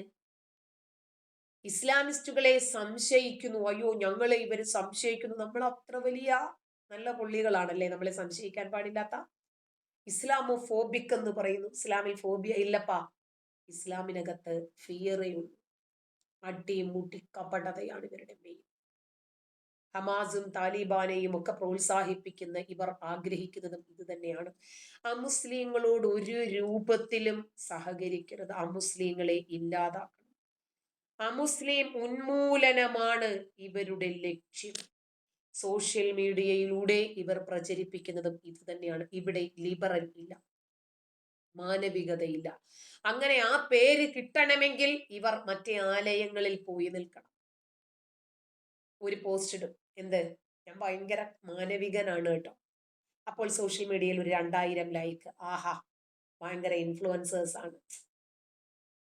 ഈത്തപ്പഴം വീട്ടിൽ കിട്ടും, നോമ്പിന്റെ കിറ്റ്, ഇഫ്താർ കിറ്റ് ഒക്കെ വീട്ടിൽ കിട്ടും, ഉളുഹിയത്തിന്റെ ഇറച്ചിയും വീട്ടിൽ കിട്ടും. ഇതര മതത്തെ വെറുക്കണം. ഇസ്ലാമിനെ മാത്രം പാടി പുകഴ്ത്തിക്കൊണ്ടേയിരിക്കണം. എന്നാൽ അവർക്ക് നല്ല മാർക്കറ്റാണ് ഈ സമൂഹത്തിൽ. ആമേ, മാധ്യമങ്ങളും അത് യൂട്യൂബിൽ ഒരു ചാനൽ ഉണ്ടാക്കി കഴിഞ്ഞാൽ ആദ്യം മുസ്ലിങ്ങളെ ഇങ്ങനെ പൊക്കിക്കൊണ്ടേയിരിക്കണം. മുസ്ലിങ്ങളെ പ്രീണിപ്പിച്ചാൽ മാത്രം മതി, നമുക്ക് സബ്സ്ക്രൈബേഴ്സും കൂടും, വ്യൂവേഴ്സും കൂടും. അതല്ലെങ്കിൽ നമ്മൾ അങ്ങനെ കിടന്ന് കഷ്ടപ്പെടേണ്ടി വരും ഒറ്റയ്ക്ക്. മറ്റത് അവര് തന്നെ അതങ്ങ് ഏറ്റെടുത്തോളും. ഇസ്ലാമിക ഭീകരവാദികളെ കണ്ണുപൂട്ടി ന്യായീകരിക്കണം. മുസ്ലിം സമൂഹത്തിന് ഒന്നടങ്കം നല്ലതു മാത്രം സംസാരിക്കണം. ഏത് സ്ഫോടനങ്ങളും ഭീകര പ്രവർത്തനങ്ങളിലുമൊക്കെ മുസ്ലിങ്ങളുടെ നാമമാണെങ്കിൽ പോലും അവ മുസ്ലിം ഒന്നുമല്ല എന്ന് പറഞ്ഞൊരു സംഘിയുടെ പേര് അവിടെ കൊണ്ടുവന്നാൽ മുസ്ലിങ്ങൾക്ക് സന്തോഷമാണ്. അങ്ങനെ മുസ്ലിങ്ങളെ പ്രീണിപ്പിക്കാൻ ഹമാസിനെ ഒന്ന് പൊക്കിക്കോ, താലിബാനികളെ ഒന്ന് പ്രീണിപ്പിച്ചോ, കുഴപ്പമൊന്നുമില്ല. കേരള മുസ്ലിങ്ങൾക്ക് ഈ കാപഠ്യം നല്ല വശമാണ്, നല്ല രൂപത്തിൽ വശമാണ്. തടിയന്റെ അവിടെ നസീർ ഇരട്ട സ്ഫോടനം നടത്തിയിട്ട് ഇവിടെ വർഗീയ ലഹള എന്തെങ്കിലും നടന്നു? ശ്രീലങ്കയിൽ ക്രിസ്ത്യൻ പള്ളിയിൽ സ്ഫോടനം നടത്തിയതിന് പിന്നിൽ മലയാളി മുസ്ലിങ്ങൾ ഉണ്ട് എന്ന വിവരം വന്നിട്ട് ഇവിടെ വർഗീയ ലഹളയുണ്ടായോ? അഫ്ഗാനിസ്ഥാനിൽ ഇരുന്ന് മലയാളി മുസ്ലിങ്ങള് ഇസ്ലാമിക് സ്റ്റേറ്റുകാരൻ ആഹ്വാനം ചെയ്തു യുദ്ധമുണ്ടാക്കാൻ, ട്രെയിനില് ബോഗി തകർക്കാൻ, കുംഭമേളയിൽ പോയിട്ട് പൊട്ടിത്തെറിക്കാൻ, ഒരു കത്തിയെടുത്തെങ്കിലും കാഫിറുകളെ ഇല്ലാതാക്കാനൊക്കെ പറഞ്ഞിട്ട് എന്തെങ്കിലും സംഭവിച്ചോ? ഉത്സവ പറമ്പിലേക്കും ആൾക്കൂട്ടത്തിലേക്കും ഒക്കെ കയറിപ്പോകാൻ ആഹ്വാനം ചെയ്തു, ഇരുമ്പ് നിക്കറിട്ടിട്ട് ഒരു വണ്ടി ഓടിച്ചു കയറ്റി അവരെ കൊല്ലാൻ പറഞ്ഞു. സ്വന്തം രീതിയിൽ ജിഹാദ് ചെയ്യാൻ ആഹ്വാനം നടത്തി വർഗീയ ലഹള ഉണ്ടായി. ഇതിന്റെ പിന്നിൽ മുസ്ലിം പേര് തന്നെയായിരുന്നില്ലേ? ഇവിടെ ഒന്നും വർഗീയ ലഹള ഉണ്ടാകത്തില്ല. പകരം മുസ്ലിം ആയാലും ക്രിസ്ത്യാനിയാണെങ്കിലും ആഭ്യന്തര സുരക്ഷാ വീഴ്ചയായി എന്ന രീതിയിലുള്ള ചർച്ചകൾ നടക്കുമെന്ന് മാത്രമേ. സംഘികളാണ് ഇവരുടെ പൊതുശത്രുക്കൾ. അതായത് അമുസ്ലിങ്ങളോടുള്ള വെറുപ്പ് ഇവരുടെ മനസ്സിൽ കുമിഞ്ഞുകൂടുക. ആഗോള ഇസ്ലാമിക ഭീകരവാദം തങ്ങളുടെ ദൗത്യമാണ് എന്നാണ് ഇവർ കണക്കാക്കിയിരിക്കുന്നത്. എവിടെ ഒരു സ്ഫോടനം ഉണ്ടായാലും ഇക്കാലത്ത് മുസ്ലിങ്ങളെ മാത്രം ആളുകൾ സംശയിക്കരുത്. എന്തുകൊണ്ടാ? അവര് നിരപരാധികളായതുകൊണ്ടല്ലോ. ഇസ്ലാമോഫോബിയ അല്ല, ഇസ്ലാമിൽ ഫിയർ ആണുള്ളതെന്നും അതിന് കാരണം ഈ ഗ്രന്ഥമാണെന്നും ജനങ്ങൾ അറിയണം. ഇന്ത്യൻ മുസ്ലിങ്ങൾക്ക് ഇപ്പോ നമുക്കറിയാം, മൈക്രോ മൈനോറിറ്റി ആയിട്ടുള്ള ക്രീ കമ്മികൾ, അതുപോലെ ഹിന്ദു കമ്മികൾ, അവരുടെയൊക്കെ സംരക്ഷണം ആവശ്യമുണ്ട്. ആഗോള മുസ്ലിങ്ങൾ ബ്രദർഹുഡ് പോലെയുള്ള, സിമി പോലെയുള്ള, ജമാഅത്തെ ഇസ്ലാമി പോലെയുള്ള സംഘടനകളോട് ഐക്യപ്പെടുന്നു. തീവ്രവാദത്തെ ഇവർക്ക് അപലപിക്കാൻ പറ്റുന്നില്ല. തീവ്രവാദികൾ ഇവർക്ക് വിസ്മയവും പോരാളികളുമായി ഒക്കെ മാറുന്നതും മൂടുതാങ്ങി വോട്ട് പിടിക്കാൻ വേണ്ടിയിട്ട് മുസ്ലിങ്ങളുടെ മൂടുതാങ്ങി നടക്കുന്നത് കൊണ്ടും നമുക്ക് അവരോട് യാതൊരു വിധമായ അനുഭാവവുമില്ല. സത്യം പറയുന്നവരെ നിങ്ങൾ സംഘികളാണോ ആക്കുന്നത്, ക്രിസംഖ്യയാണോ ആക്കുന്നത്? അങ്ങ് ആക്കിക്കോന്നേ, കുഴപ്പമൊന്നുമില്ല, ഒരു പ്രശ്നവുമില്ല. ഇവരുടെ ഈ വെറുപ്പ് ഉൽപ്പാദിപ്പിക്കുന്ന, അന്യമതസ്ഥരെ കൊല്ലണം എന്ന് പറയുന്ന, പൊട്ടിത്തെറിച്ചാൽ മനോഹരമായിട്ടൊരു സ്വർഗീയ ജീവിതവും മാറിടം തുടുത്ത ഹൂറികളെയും കിട്ടും എന്ന് വിശ്വസിക്കുന്ന ഒരു വിഭാഗത്തെ അംഗീകരിക്കാൻ, അനുകൂലിക്കാൻ എനിക്ക് പറ്റില്ല. അന്യമതസ്ഥരെ കൊല്ലണം എന്ന് പറയുന്ന ഒരു ആശയം, മതം നോക്കി മനുഷ്യനെ കൊല്ലണം എന്ന് പഠിപ്പിക്കുന്ന ഒരു ആശയം, ഒരു മതം, അതിനെ അംഗീകരിക്കാൻ നമ്മുടെ മാനവികത നമ്മളെ അനുവദിക്കുന്നില്ല. നമ്മൾ ജനാധിപത്യത്തിൽ വിശ്വസിക്കുന്ന, മതേതരത്വത്തിൽ വിശ്വസിക്കുന്ന, എല്ലാ മനുഷ്യനും ജീവിക്കാൻ അവകാശമുണ്ട് എന്ന് വിശ്വസിക്കുന്ന ആളുകളാണ്. തെറ്റ് ചെയ്താൽ അതിൻ്റെതായിട്ടുള്ള ശിക്ഷകൾ അവർക്ക് അർഹതയുണ്ട്, അത് ലഭിക്കണമെന്ന് ആഗ്രഹിക്കുന്നവരാണ്. ജാതി നോക്കി, മതം നോക്കി അവരെന്ത് ചെയ്താലും അതിനെ അംഗീകരിക്കുകയോ അനുകൂലിക്കുകയോ ചെയ്യാൻ നമുക്ക് പറ്റില്ല, എനിക്ക് പറ്റില്ല കേട്ടോ. അതുകൊണ്ട് നിമിഷപ്രിയ ചെയ്താലും തെറ്റ് തന്നെ, ഗോവിന്ദചാമി ചെയ്താലും തെറ്റ് തന്നെ, അബ്ദുൾ റഹീം ചെയ്താലും തെറ്റ് തന്നെ. എനിക്ക് മതം ഇല്ല റസാഖെ, എനിക്ക് മതം ഇല്ല. എന്റെ മതം അന്വേഷിക്കാൻ വേണ്ടിയിട്ട് വന്നിരിക്കുക. എന്തിനാടാ, കൊല്ലാനാണ്? പഹൽഗാം ഭീകരാക്രമണത്തിൽ കൊന്നതുപോലെ ജാതി നോക്കി മതം നോക്കി കൊല്ലാനുള്ള പ്ലാനും ഉണ്ടോ നിനക്കൊക്കെ? നീയൊക്കെ അതൊക്കെ ചെയ്യും,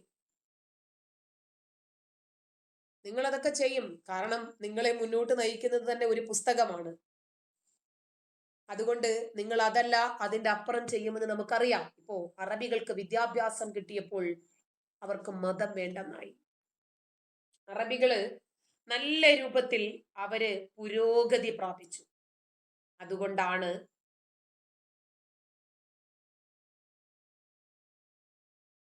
അതുകൊണ്ടാണ് സൗദി അറേബ്യയിലെ MBS യുവരാജാവ് കിരീടാവകാശിക്ക് മതത്തിൽ നിന്ന് വിഭിന്നമായിട്ടുള്ള ഒരു ഇതരത്വം കാത്തു സൂക്ഷിക്കാനും മതമല്ല മനുഷ്യനെ നയിക്കേണ്ടത് എന്ന് ചിന്തിക്കാനും സാധിക്കുന്നത് അതുകൊണ്ട്.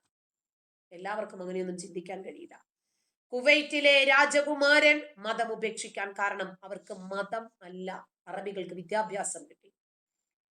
അപ്പോ അറബികൾ വിദ്യാസമ്പന്നരാകുകയും മതം ഉപേക്ഷിക്കുകയും ചെയ്തു. ഹമാസിന്റെ നേതാവായിട്ടുള്ള മൊസാബ് ഹസൻ യൂസഫിന്റെ മകൻ മതം ഉപേക്ഷിച്ചത് വിദ്യാഭ്യാസം കൂടുകയും മാനവികത കൈവരുകയും അതിൽ നിന്നും ഒരു മനുഷ്യത്വം വരികയും ചെയ്തതുകൊണ്ടാണ്. ഇവിടെ നമ്മള് ഇപ്പോഴും 6-ാം നൂറ്റാണ്ടിലേക്ക് പോയിക്കൊണ്ടിരിക്കുമ്പോൾ അറബികൾ പോലും 6-ാം നൂറ്റാണ്ടിൽ നിന്നും പുറത്തു വന്നുകൊണ്ടിരിക്കുക. മദ്രസ പഠനം മാത്രം ആഗ്രഹിക്കുന്ന, അതുമാത്രമാണ് ജീവിതത്തിന്റെ ലക്ഷ്യമെന്നും അതുമാത്രമാണ് മത വിദ്യാഭ്യാസമെന്നും ചിന്തിക്കുന്ന ഒരു വിഭാഗം ആളുകൾ ഇപ്പോഴും 6-ാം നൂറ്റാണ്ടിൽ ജീവിക്കാൻ ആഗ്രഹിക്കുന്നു.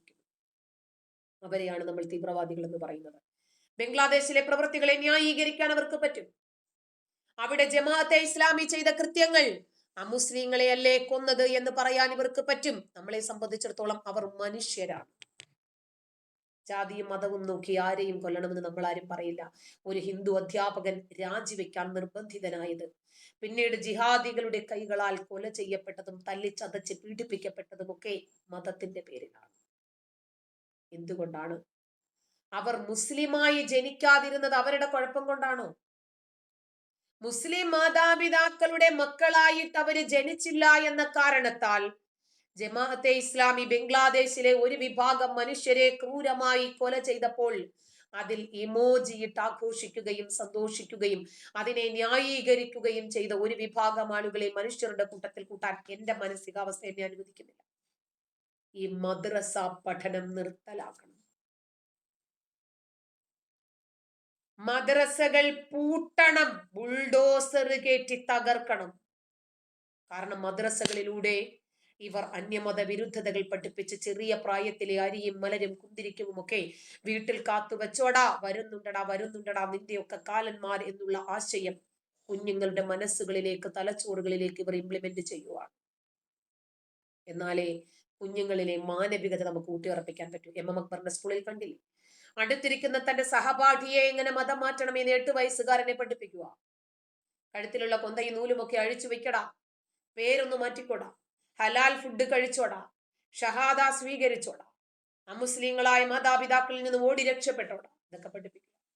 UK വേക്ക് ഫീൽഡില് പാകിസ്ഥാനിൽ നിന്നുള്ള മുഹമ്മദ് അലി എന്ന 14 വയസ്സുള്ള ഒരു ബ്രിട്ടീഷ് പെൺകുട്ടി, 14, അതായത് പാകിസ്ഥാനിൽ നിന്നുള്ള മുഹമ്മദ് എന്ന വ്യക്തി 14 വയസ്സുകാരിയായിട്ടുള്ള ബ്രിട്ടീഷ് പെൺകുട്ടിയെ ബലാത്കാരം ചെയ്തു. അപ്പോ അതിന് അവനെ പിടിച്ചു. 14കാരി ഭയങ്കരമായിട്ട് ഒച്ചയിട്ടു. അങ്ങനെ അവനെ പിടിച്ചപ്പോ അവൻ പറയാണ്, എന്റെ ഗ്രന്ഥത്തിൽ ഇതൊക്കെ ഉണ്ട്. കയ്യോടെ പിടിച്ചു അറസ്റ്റ് ചെയ്തു. അപ്പൊ അവൻ പറയാണ്, മുഹമ്മദ് അലി, ഞാനിവിടെ പുതിയതാ, പെൺകുട്ടികളെ ബലാത്സംഗം ചെയ്യുന്നത് നിയമവിരുദ്ധമാണെന്നൊന്നും എനിക്കറിയില്ല, ഞാനിവിടെ പഠിക്കാൻ വന്നതാ. ഒരുപക്ഷെ അയാളുടെ മതം അയാളെ പഠിപ്പിച്ചത് പെണ്ണ് എന്ന് പറഞ്ഞാൽ ഭോഗവസ്തുവാണ്. നിനക്ക് ഉദ്ധാരണം ഉണ്ടാകുമ്പോൾ നീ ചെയ്തോ, കുഴപ്പമൊന്നുമില്ല.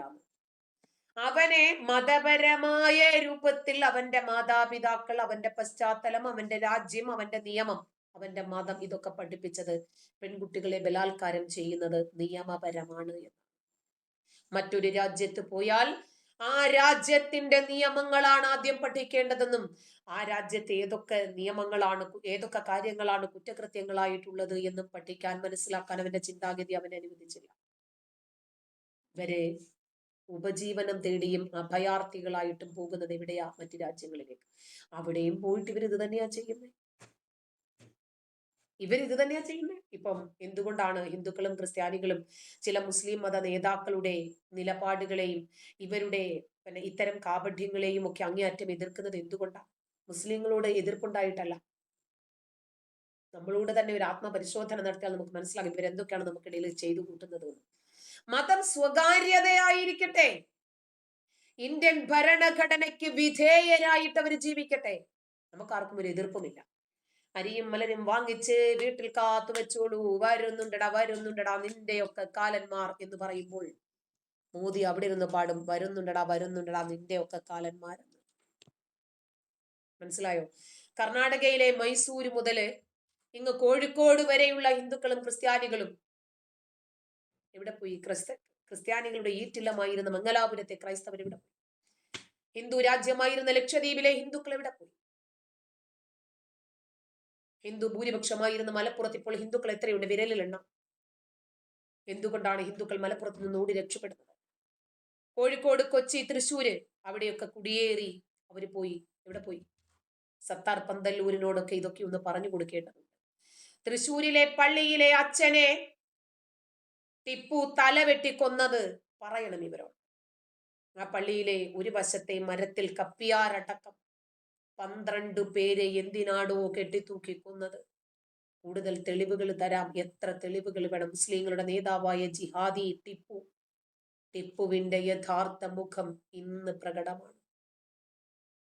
ഐസ്ക്രീമിനകത്ത് വരെ വർഗീയത കൊണ്ടുവരുന്നു. ഉണക്കമീൻ്റെ അകത്തും മഞ്ഞപ്പൊടിക്കകത്തും ഫ്ലാറ്റിനകത്തും എവിടെയെല്ലാമാണ് ഇവർ മതം കടത്തിയത്? ഭക്ഷണത്തില്, പൊതു ഇടങ്ങളില്, വസ്ത്രത്തില്, വിദ്യാഭ്യാസ സ്ഥാപനങ്ങളില്. ഇവരെ എതിർത്ത് കഴിഞ്ഞാൽ ഇവർ ഇരവാദവും പൊക്കി മുന്നോട്ട് വരും. ഇവരെല്ലായിടത്തും മതം കുത്തിക്കയറ്റുമ്പോഴാണ് മറ്റുള്ളവർ നിശബ്ദരായിരിക്കണമെന്ന് ഇവര് പറയുന്നത്. നടക്കില്ല മക്കളെ, എതിർത്തുകൊണ്ടേയിരിക്കും. നിങ്ങളുടെ ഈ തെമ്മാടിത്തവും ഈ ഇരട്ടത്താപ്പും പബ്ലിക്കിൽ വലിച്ചു കീറാൻ തന്നെയാണ് തീരുമാനം. ജിഹാദിന്റെ പേരിൽ ക്രിസ്ത്യാനികളെ കൊല്ലുമ്പോൾ മൗനികളായിരിക്കണം. ജിഹാദിന്റെ നിലനിൽപ്പിന് വേണ്ടി പൊരുതുന്ന യഹൂദർക്കെതിരെ കൊലവിളി നിങ്ങൾ നടത്തുമ്പോൾ ക്രിസ്ത്യാനികളും ഹിന്ദുക്കളും എന്ത് ചെയ്യണം? മതേതര വിശ്വാസികൾ എന്ത് ചെയ്യണം? സ്കൂൾ സമയം മുതൽ യൂണിഫോമിൽ വരെ, സൂംബ ഡാൻസിൽ വരെ, സ്കൂളിന്റെ സമയത്തിനകത്ത് വരെ ഇവര് കയറുക മത നിയമങ്ങൾ അടിച്ചേൽപ്പിക്കാൻ. ആ സമയത്ത് ഇവിടുത്തെ മതേതരത്വം മിണ്ടാതിരിക്കണമെന്ന്. ലവ് ജിഹാദും നാർക്കോട്ടിക് ജിഹാദും ഒക്കെ ഉണ്ടെന്നും നമ്മളുടെ മക്കളെ സൂക്ഷിക്കണമെന്നും പറഞ്ഞതിന്റെ പേരിൽ പാലാ പിതാവിനെതിരെ ഇവര് കൊട്ടിക്കലാശമുണ്ടാക്കി അദ്ദേഹത്തിന്റെ തലയെടുക്കാൻ ഇറങ്ങി തിരിച്ചപ്പോൾ മിണ്ടാതിരിക്കണം. സ്വകാര്യതയായിരിക്കണം മതം. വിദ്യാഭ്യാസ സ്ഥാപനങ്ങളില് നിങ്ങൾ മതരാജ്യം ഉണ്ടാക്കാൻ വേണ്ടി ഇറങ്ങിത്തിരിക്കുമ്പോൾ മിണ്ടാതിരിക്കണം. ക്രിസ്ത്യാനികളും ഹിന്ദുക്കളും മതേതര വിശ്വാസികളും കയ്യും കെട്ടി നോക്കിയിരിക്കണം. മതത്തിന്റെ പേരിൽ ക്രിസ്ത്യാനികളെയും ഹിന്ദുക്കളെയും ഒക്കെ കൂട്ടക്കൊല നടത്തണമെന്ന് പറഞ്ഞ് ചെറിയ കുട്ടികളെ കൊണ്ട് നിങ്ങൾ മുദ്രാവാക്യം വിളിപ്പിച്ച് ടിപ്പുവിന്റെയും വാര്യംകുന്നന്റെയും ഒക്കെ നിയമങ്ങൾ നിങ്ങൾ കയ്യിലെടുക്കാൻ ശ്രമിക്കുമ്പോൾ, കുട്ടി നേതാക്കളെ സൃഷ്ടിച്ച് ചെറിയ തലങ്ങൾ മുതൽ ക്യാമ്പസ് തലങ്ങളിൽ വരെ നിങ്ങൾ മറ്റുള്ളവരെ എതിർ ശബ്ദങ്ങളെ ഇല്ലാതാക്കാൻ ശ്രമിക്കുമ്പോൾ മിണ്ടാതിരിക്കണം. നിങ്ങളുടെ മത നേതാക്കൾ ഇസ്ലാം മതത്തിനു വേണ്ടി പ്രത്യേക തരം നിയമങ്ങൾ ഉണ്ടാക്കുമ്പോൾ, അത് പബ്ലിക്കിൽ അടിച്ചേൽപ്പിക്കാൻ ശ്രമിക്കുമ്പോൾ മിണ്ടാതിരിക്കണോ ഇവിടത്തെ മതേതരത്വം? ഇടുക്കി മെത്രാനെ ബോംബെറിഞ്ഞതും അരമനെ അടിച്ച് തകർത്തതും നോക്കി ക്രിസ്ത്യാനികൾ കയ്യും കെട്ടി മിണ്ടാതിരിക്കണോ? വത്സൻ തില്ലങ്കേരിയുടെ തലയെടുക്കുമെന്ന് പറഞ്ഞ് നിങ്ങൾ ഭീഷണി മുഴക്കിയപ്പോൾ ഹിന്ദുക്കൾ മിണ്ടാതിരിക്കണം.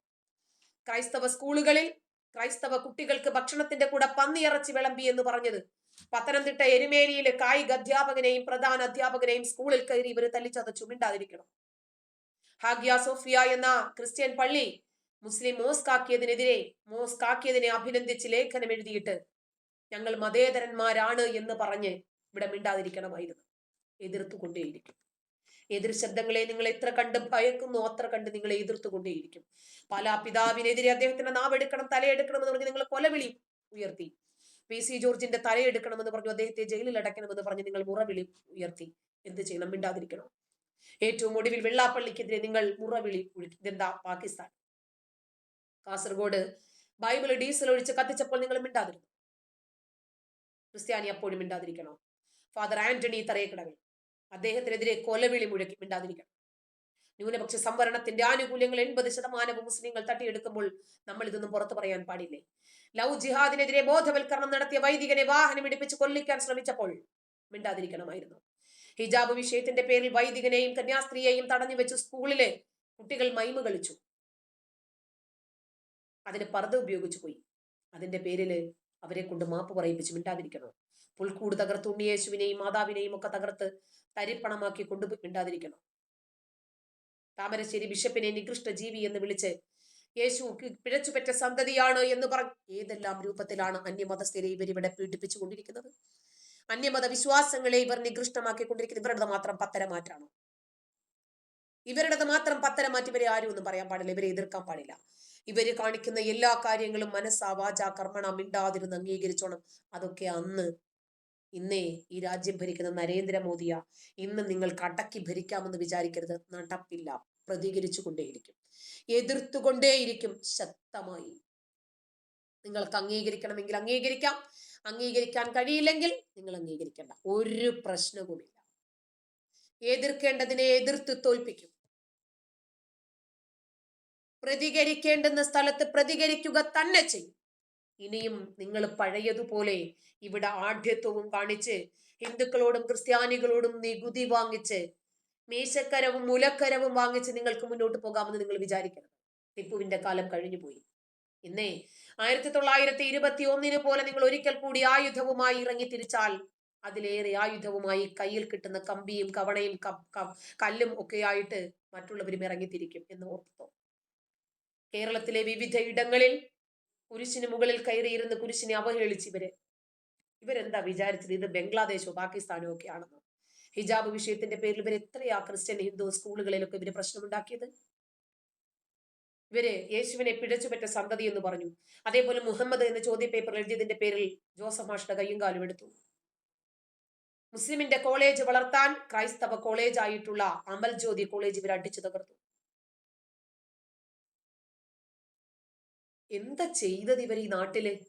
ക്രിസ്ത്യൻ പെൺകുട്ടികളെയും വീട്ടമ്മമാരെയും ഒക്കെ ലവ് ജിഹാദിന്റെ കെണിയിൽപ്പെടുത്തി അതിനെക്കുറിച്ച് ബോധവൽക്കരണം നടത്താൻ പാടില്ല എന്ന് പറഞ്ഞവർ പാലാ ബിഷപ്പിനെതിരെ അണിനിരുന്നു. ഇസ്ലാം മതത്തിന് വേണ്ടി മട്ടാഞ്ചേരി മാഫിയ ഇറങ്ങി, ജിഹാദി മാഫിയ ഇറങ്ങി സിനിമകൾ നിർമ്മിച്ചു. കക്കുകളിയും നാടകത്തൊന്നും നമ്മൾ മറന്നിട്ടില്ല. ഏതൊക്കെ രൂപത്തിലാണ് ഇവർ ഇസ്ലാം മതത്തെ അവഹേളിച്ചത്? ക്രിസ്ത്യാനികളോ ഹിന്ദുക്കളോ ഇസ്ലാം മതത്തെ അവഹേളിച്ചിട്ടില്ല. ഉള്ള കാര്യം പറഞ്ഞാൽ പോലും ഇവർക്ക് അംഗീകരിക്കാൻ പറ്റുന്നില്ല. പിന്നെയല്ലേ ഹൈക്കോടതി വിധിച്ച സംവരണ ആനുകൂല്യങ്ങൾ ക്രിസ്ത്യാനികൾക്ക് നൽകാതിരിക്കാൻ മുസ്ലിങ്ങൾക്ക് വേണ്ടി പൊതുജനങ്ങളുടെ നികുതി പണം എടുത്ത് സുപ്രീം കോടതിയിൽ പോയതിനെ ക്രിസ്ത്യാനികൾ എതിർത്തു. ക്രിസ്ത്യൻ വിശ്വാസങ്ങളെ താറടിച്ച് കാണിക്കാൻ വേണ്ടി കവല പ്രസംഗങ്ങൾ സംഘടിപ്പിച്ചപ്പോൾ അവരും അതുപോലെ തന്നെ തിരിച്ചു മറുപടി പ്രസംഗങ്ങൾ സംഘടിപ്പിച്ച് ചെയ്യണ്ടേ? ഇത് ജനാധിപത്യ രാജ്യമാണെന്നേ. ജിഹാദികൾ പൂഞ്ഞാറിൽ വൈദികനെ പള്ളിയിൽ കയറി വണ്ടി ഇടിച്ച് കൊല്ലാൻ ശ്രമിച്ചപ്പോൾ എതിർത്തു. ഒരു ജിഹാദി കണ്ണൂരിലെ പള്ളിയിൽ കയറി അച്ഛനെ കുത്തിക്കൊല്ലാൻ ശ്രമിച്ചപ്പോൾ എതിർത്തു. ക്രിസ്മസ് പിഴച്ചുപറ്റവന്റെ ആഘോഷമാണ് എന്ന് പറഞ്ഞപ്പോൾ അവർ എതിർത്തു. ടിപ്പുവിന്റെ ചരിത്രം പറഞ്ഞതിന്റെ പേരില് ജോസഫ് പുത്തമ്പുരയ്ക്കൽ അച്ഛനെ കൊല്ലുമെന്ന് ഭീഷണിപ്പെടുത്തിയപ്പോൾ അവർ എതിർത്തു. ഇസ്ലാം മതത്തിന് വേണ്ടി ക്രിസ്ത്യൻ വിശ്വാസങ്ങളെയും വൈദികരെയും ഒക്കെ താറടിച്ച് കാണിക്കാൻ സിനിമകൾ നിർമ്മിച്ചപ്പോൾ അവരും സിനിമകൾ എടുത്തു.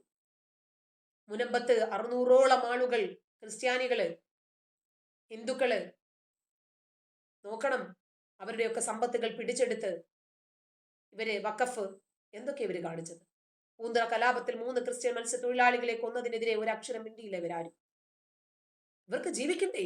മറ്റുള്ളവർക്കും ജീവിക്കണ്ടേ? ഇവിടെ നിങ്ങൾക്ക് ജീവിക്കാനുള്ള അതേ സ്വാതന്ത്ര്യവും അതേ സുരക്ഷയും തന്നെ നമുക്കും എല്ലാവർക്കും ഉണ്ട് ഇവിടെ. സിറിയ, ലെബനോൻ, ആഫ്രിക്ക, കാശ്മീര്, ടിപ്പുവിന്റെ വാര്യംകുന്നന്റെ കാലം ഒന്ന് ഓർത്തു വെച്ചാൽ മതി. ക്രിസ്ത്യൻ രാജ്യങ്ങളൊക്കെ എങ്ങനെയാണ് മുസ്ലിം ഭൂരിപക്ഷ രാജ്യമായത് എന്ന് ഓർത്തു വെച്ചാൽ മതി. ഇസ്ലാമോഫോബിയ എന്ന് പറഞ്ഞ് ഇവര് അടിച്ചമർത്തലാണ് നടത്തുന്നത്. അപ്പൊ ക്രിസ്ത്യാനികൾ ഉണർന്നു, ഹിന്ദുക്കൾ ഉണർന്നു, അവർ ഉണർന്ന് പ്രവർത്തിക്കാൻ തയ്യാറായി. ഇനിയെങ്കിലും അവർ ഉണരണ്ടേ? അവരെക്കാലവും ഉറങ്ങണമെന്നാണോ ഇവരൊക്കെ വിചാരിച്ചിരിക്കുന്നത്? ഉണരണം. ശക്തമായ രൂപത്തിൽ പ്രതികരിക്കാൻ നമുക്കും കൂടിയുള്ളതാണ് ഈ രാജ്യം, നമ്മുടേതും കൂടിയാണ് ഈ രാജ്യം.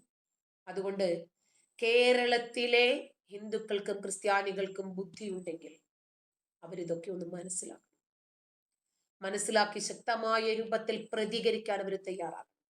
ഭീകരവാദത്തിലൂടെ ഈ രാജ്യത്തെ തകർക്കാൻ ഇറങ്ങി തിരിച്ച പോപ്പുലർ ഫ്രണ്ട് എന്ന മതരാഷ്ട്രവാദ തീവ്രവാദ സംഘടന അത് തന്നെയാണ് ജമാഅത്തെ ഇസ്ലാമിയും ചെയ്യുന്നത്.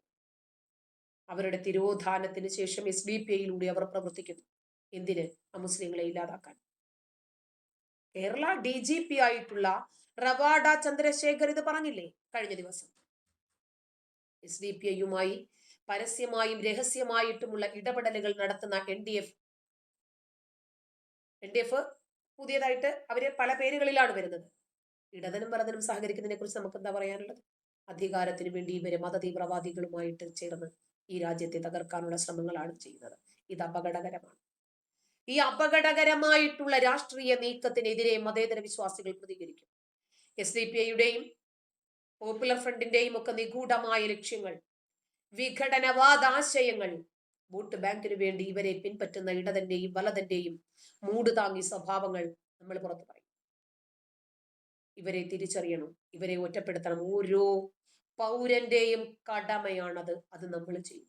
ഞാൻ എന്റെ കടമ കൃത്യമായ രൂപത്തിൽ ചെയ്യും, യാതൊരു സംശയമില്ല. ഞാൻ എന്റെ രാജ്യത്തിന് വേണ്ടി, എന്റെ നാട് ഒരിക്കലും നാളെ ഒരു ഇറാൻ ആകാതിരിക്കാൻ, ഒരു ബംഗ്ലാദേശ് ആകാതിരിക്കാൻ, ഒരു സിറിയയോ പാകിസ്ഥാനോ അഫ്ഗാനോ ഇറാഖോ ആകാതിരിക്കാൻ ഞാൻ എന്നെ വിശ്വസിക്കുന്ന, എന്നെ കാണുന്ന, എന്നെ കേൾക്കുന്ന ആളുകളോട് ബോധവൽക്കരണം നടത്തിക്കൊണ്ടേയിരിക്കും. യാതൊരു സംശയവുമില്ല. അതിനെ നിങ്ങൾക്കിനിയും ഏത് രൂപത്തിലാണോ കാണാൻ സാധിക്കുന്നത് അങ്ങനെ കാണാം. എന്നെ നിങ്ങൾക്ക് വേണമെങ്കിൽ ഒരു വർഗീയവാദിയായിട്ട് ചിത്രീകരിക്കാം, പ്രശ്നമില്ല. ഒരു ഭീകരവാദിയായിട്ട് ചിത്രീകരിക്കാം, ഒരു പ്രശ്നവുമില്ല. നിങ്ങൾ എന്ത് പറഞ്ഞാലും ശരി, സംസാരിച്ചു കൊണ്ടേയിരിക്കും. ഇപ്പോ ഫ്രാൻസ്, നമുക്കറിയാം ഇസ്രായേൽ ഹമാസ് വിഷയമൊക്കെ വന്ന സമയത്ത് ഫ്രാൻസ് ആരുടെ കൂടിയാണ് നിന്നത് എന്ന് നമുക്കറിയാമല്ലോ. പലസ്തീനെ തൊട്ടാൽ ഫ്രാൻസിനെ ഒതുക്കും. നിങ്ങൾ ആ വാർത്ത കേൾപ്പിച്ചു. ഫ്രാൻസിന് നല്ല രൂപത്തിൽ പണിയാണ്. US-ഉം ഇസ്രായേലും ഒരുമിച്ച് നിൽക്കും. ഈ ഇസ്രായേലും ഹമാസും തമ്മിലുള്ള യുദ്ധം വന്നപ്പോൾ പെട്ടെന്ന് ഫ്രാൻസ് ഇസ്രായേലിന് ആയുധം കൊടുക്കില്ല എന്ന് പറഞ്ഞ് ഹമാസിനെ ഒന്ന് സുഖിപ്പിക്കാൻ ശ്രമിച്ചു. അത് അന്ന് തന്നെ ട്രംപും നെതന്യാഹുവും നോക്കി വെച്ചിട്ടുണ്ടായിരുന്ന ഒരു അവസരം വന്നപ്പോൾ അടാറ് പണി അങ്ങോട്ട് കൊടുത്തു. കേട്ടോ, അംഗീകരിക്കുമെന്ന ഫ്രഞ്ച് പ്രസിഡന്റ് ഇമ്മാനുവൽ മാക്രോണിന്റെ പാലസ്തീനെ രാജ്യമായി അംഗീകരിക്കുമെന്ന ഫ്രഞ്ച് പ്രസിഡന്റ് ഇമ്മാനുവൽ മാക്രോണിന്റെ നിർണായക പ്രഖ്യാപനത്തിന് പിന്നാലെ ആ പ്രഖ്യാപനത്തിൽ വിമർശനവുമായി എത്തിയിരിക്കുകയാണ് US-ഉം ഇസ്രായേലും. ഈ രണ്ട് രാജ്യങ്ങളും പാലസ്തീൻ എന്ന രാജ്യത്തെ ഒരിക്കലും അംഗീകരിക്കില്ല എന്ന നിലപാടിലാണ്. സെപ്റ്റംബറിൽ പാലസ്തീനെ ഒരു രാഷ്ട്രമായി അംഗീകരിക്കാനുള്ള നടപടികളുമായി മുന്നോട്ട് പോവുകയാണെന്ന് പ്രഖ്യാപിച്ച ഫ്രാൻസ് ഗാസയിലെ യുദ്ധം അവസാനിപ്പിച്ച് പൗരസമൂഹത്തെ സംരക്ഷിക്കുക എന്നതിനാണ് അടിയന്തര പരിഗണനയെന്ന് ഫ്രഞ്ച് പ്രസിഡന്റ് ഇമ്മാനുവൽ മാക്രോൺ അറിയിച്ചത്. അന്തിമമായി നാം പാലസ്തീൻ എന്ന രാഷ്ട്രം നിർമ്മിക്കാൻ ഇമ്മാനുവൽ മാക്രോൺ നമ്മൾ വിചാരിച്ചു സാമുവൽ പാറ്റിയുടെ തലയെടുത്തപ്പോഴേക്ക് കാര്യങ്ങൾ പഠിച്ചെന്ന്. അന്നൊക്കെ ശക്തമായിട്ട് ഇസ്ലാമിക തീവ്രവാദത്തിനെതിരെ നിന്നതാ. അതുപോലെ ഈ അഭയാർത്ഥികളെ മുഴുവനും ഇല്ലാതാക്കാനും ഒറ്റ ദിവസം കൊണ്ട് 300ഓളം മുസ്ലിം പള്ളികളാണ് ഫ്രാൻസിൽ അടിച്ചു കൂട്ടിയതും തകർത്തതുമൊക്കെ. എന്നിട്ടും ഇമ്മാനുവൽ മാക്രോൺ മനസ്സിലായിട്ടില്ലെങ്കിൽ ഒന്ന് ആലോചിക്കണം. വർഗീസെ, പോയി നിന്റെ ഉമ്മായെ വിളിച്ചാൽ മതി കേട്ടോ, എടി പൊടിയെന്നൊക്കെ. എന്റെ കഥകളി കാണാൻ നിന്നെ ആരെ ഇങ്ങോട്ട് വിളിച്ചത്? ഇറങ്ങിപ്പടാ, പറഞ്ഞോട് ബലാക്കളെ.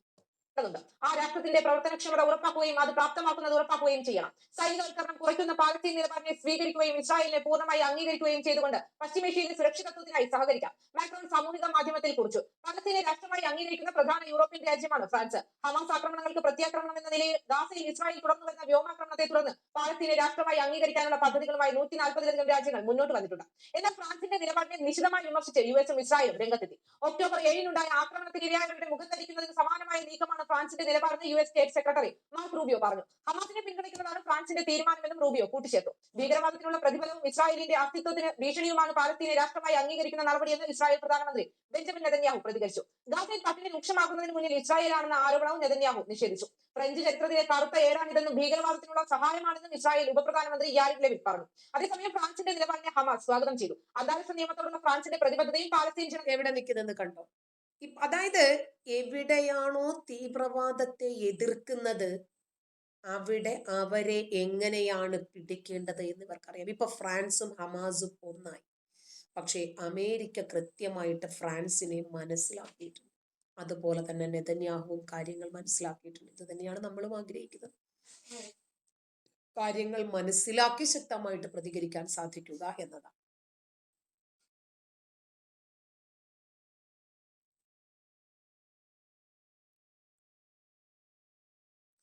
അപ്പോൾ നമുക്ക് ബൈ പറയാം.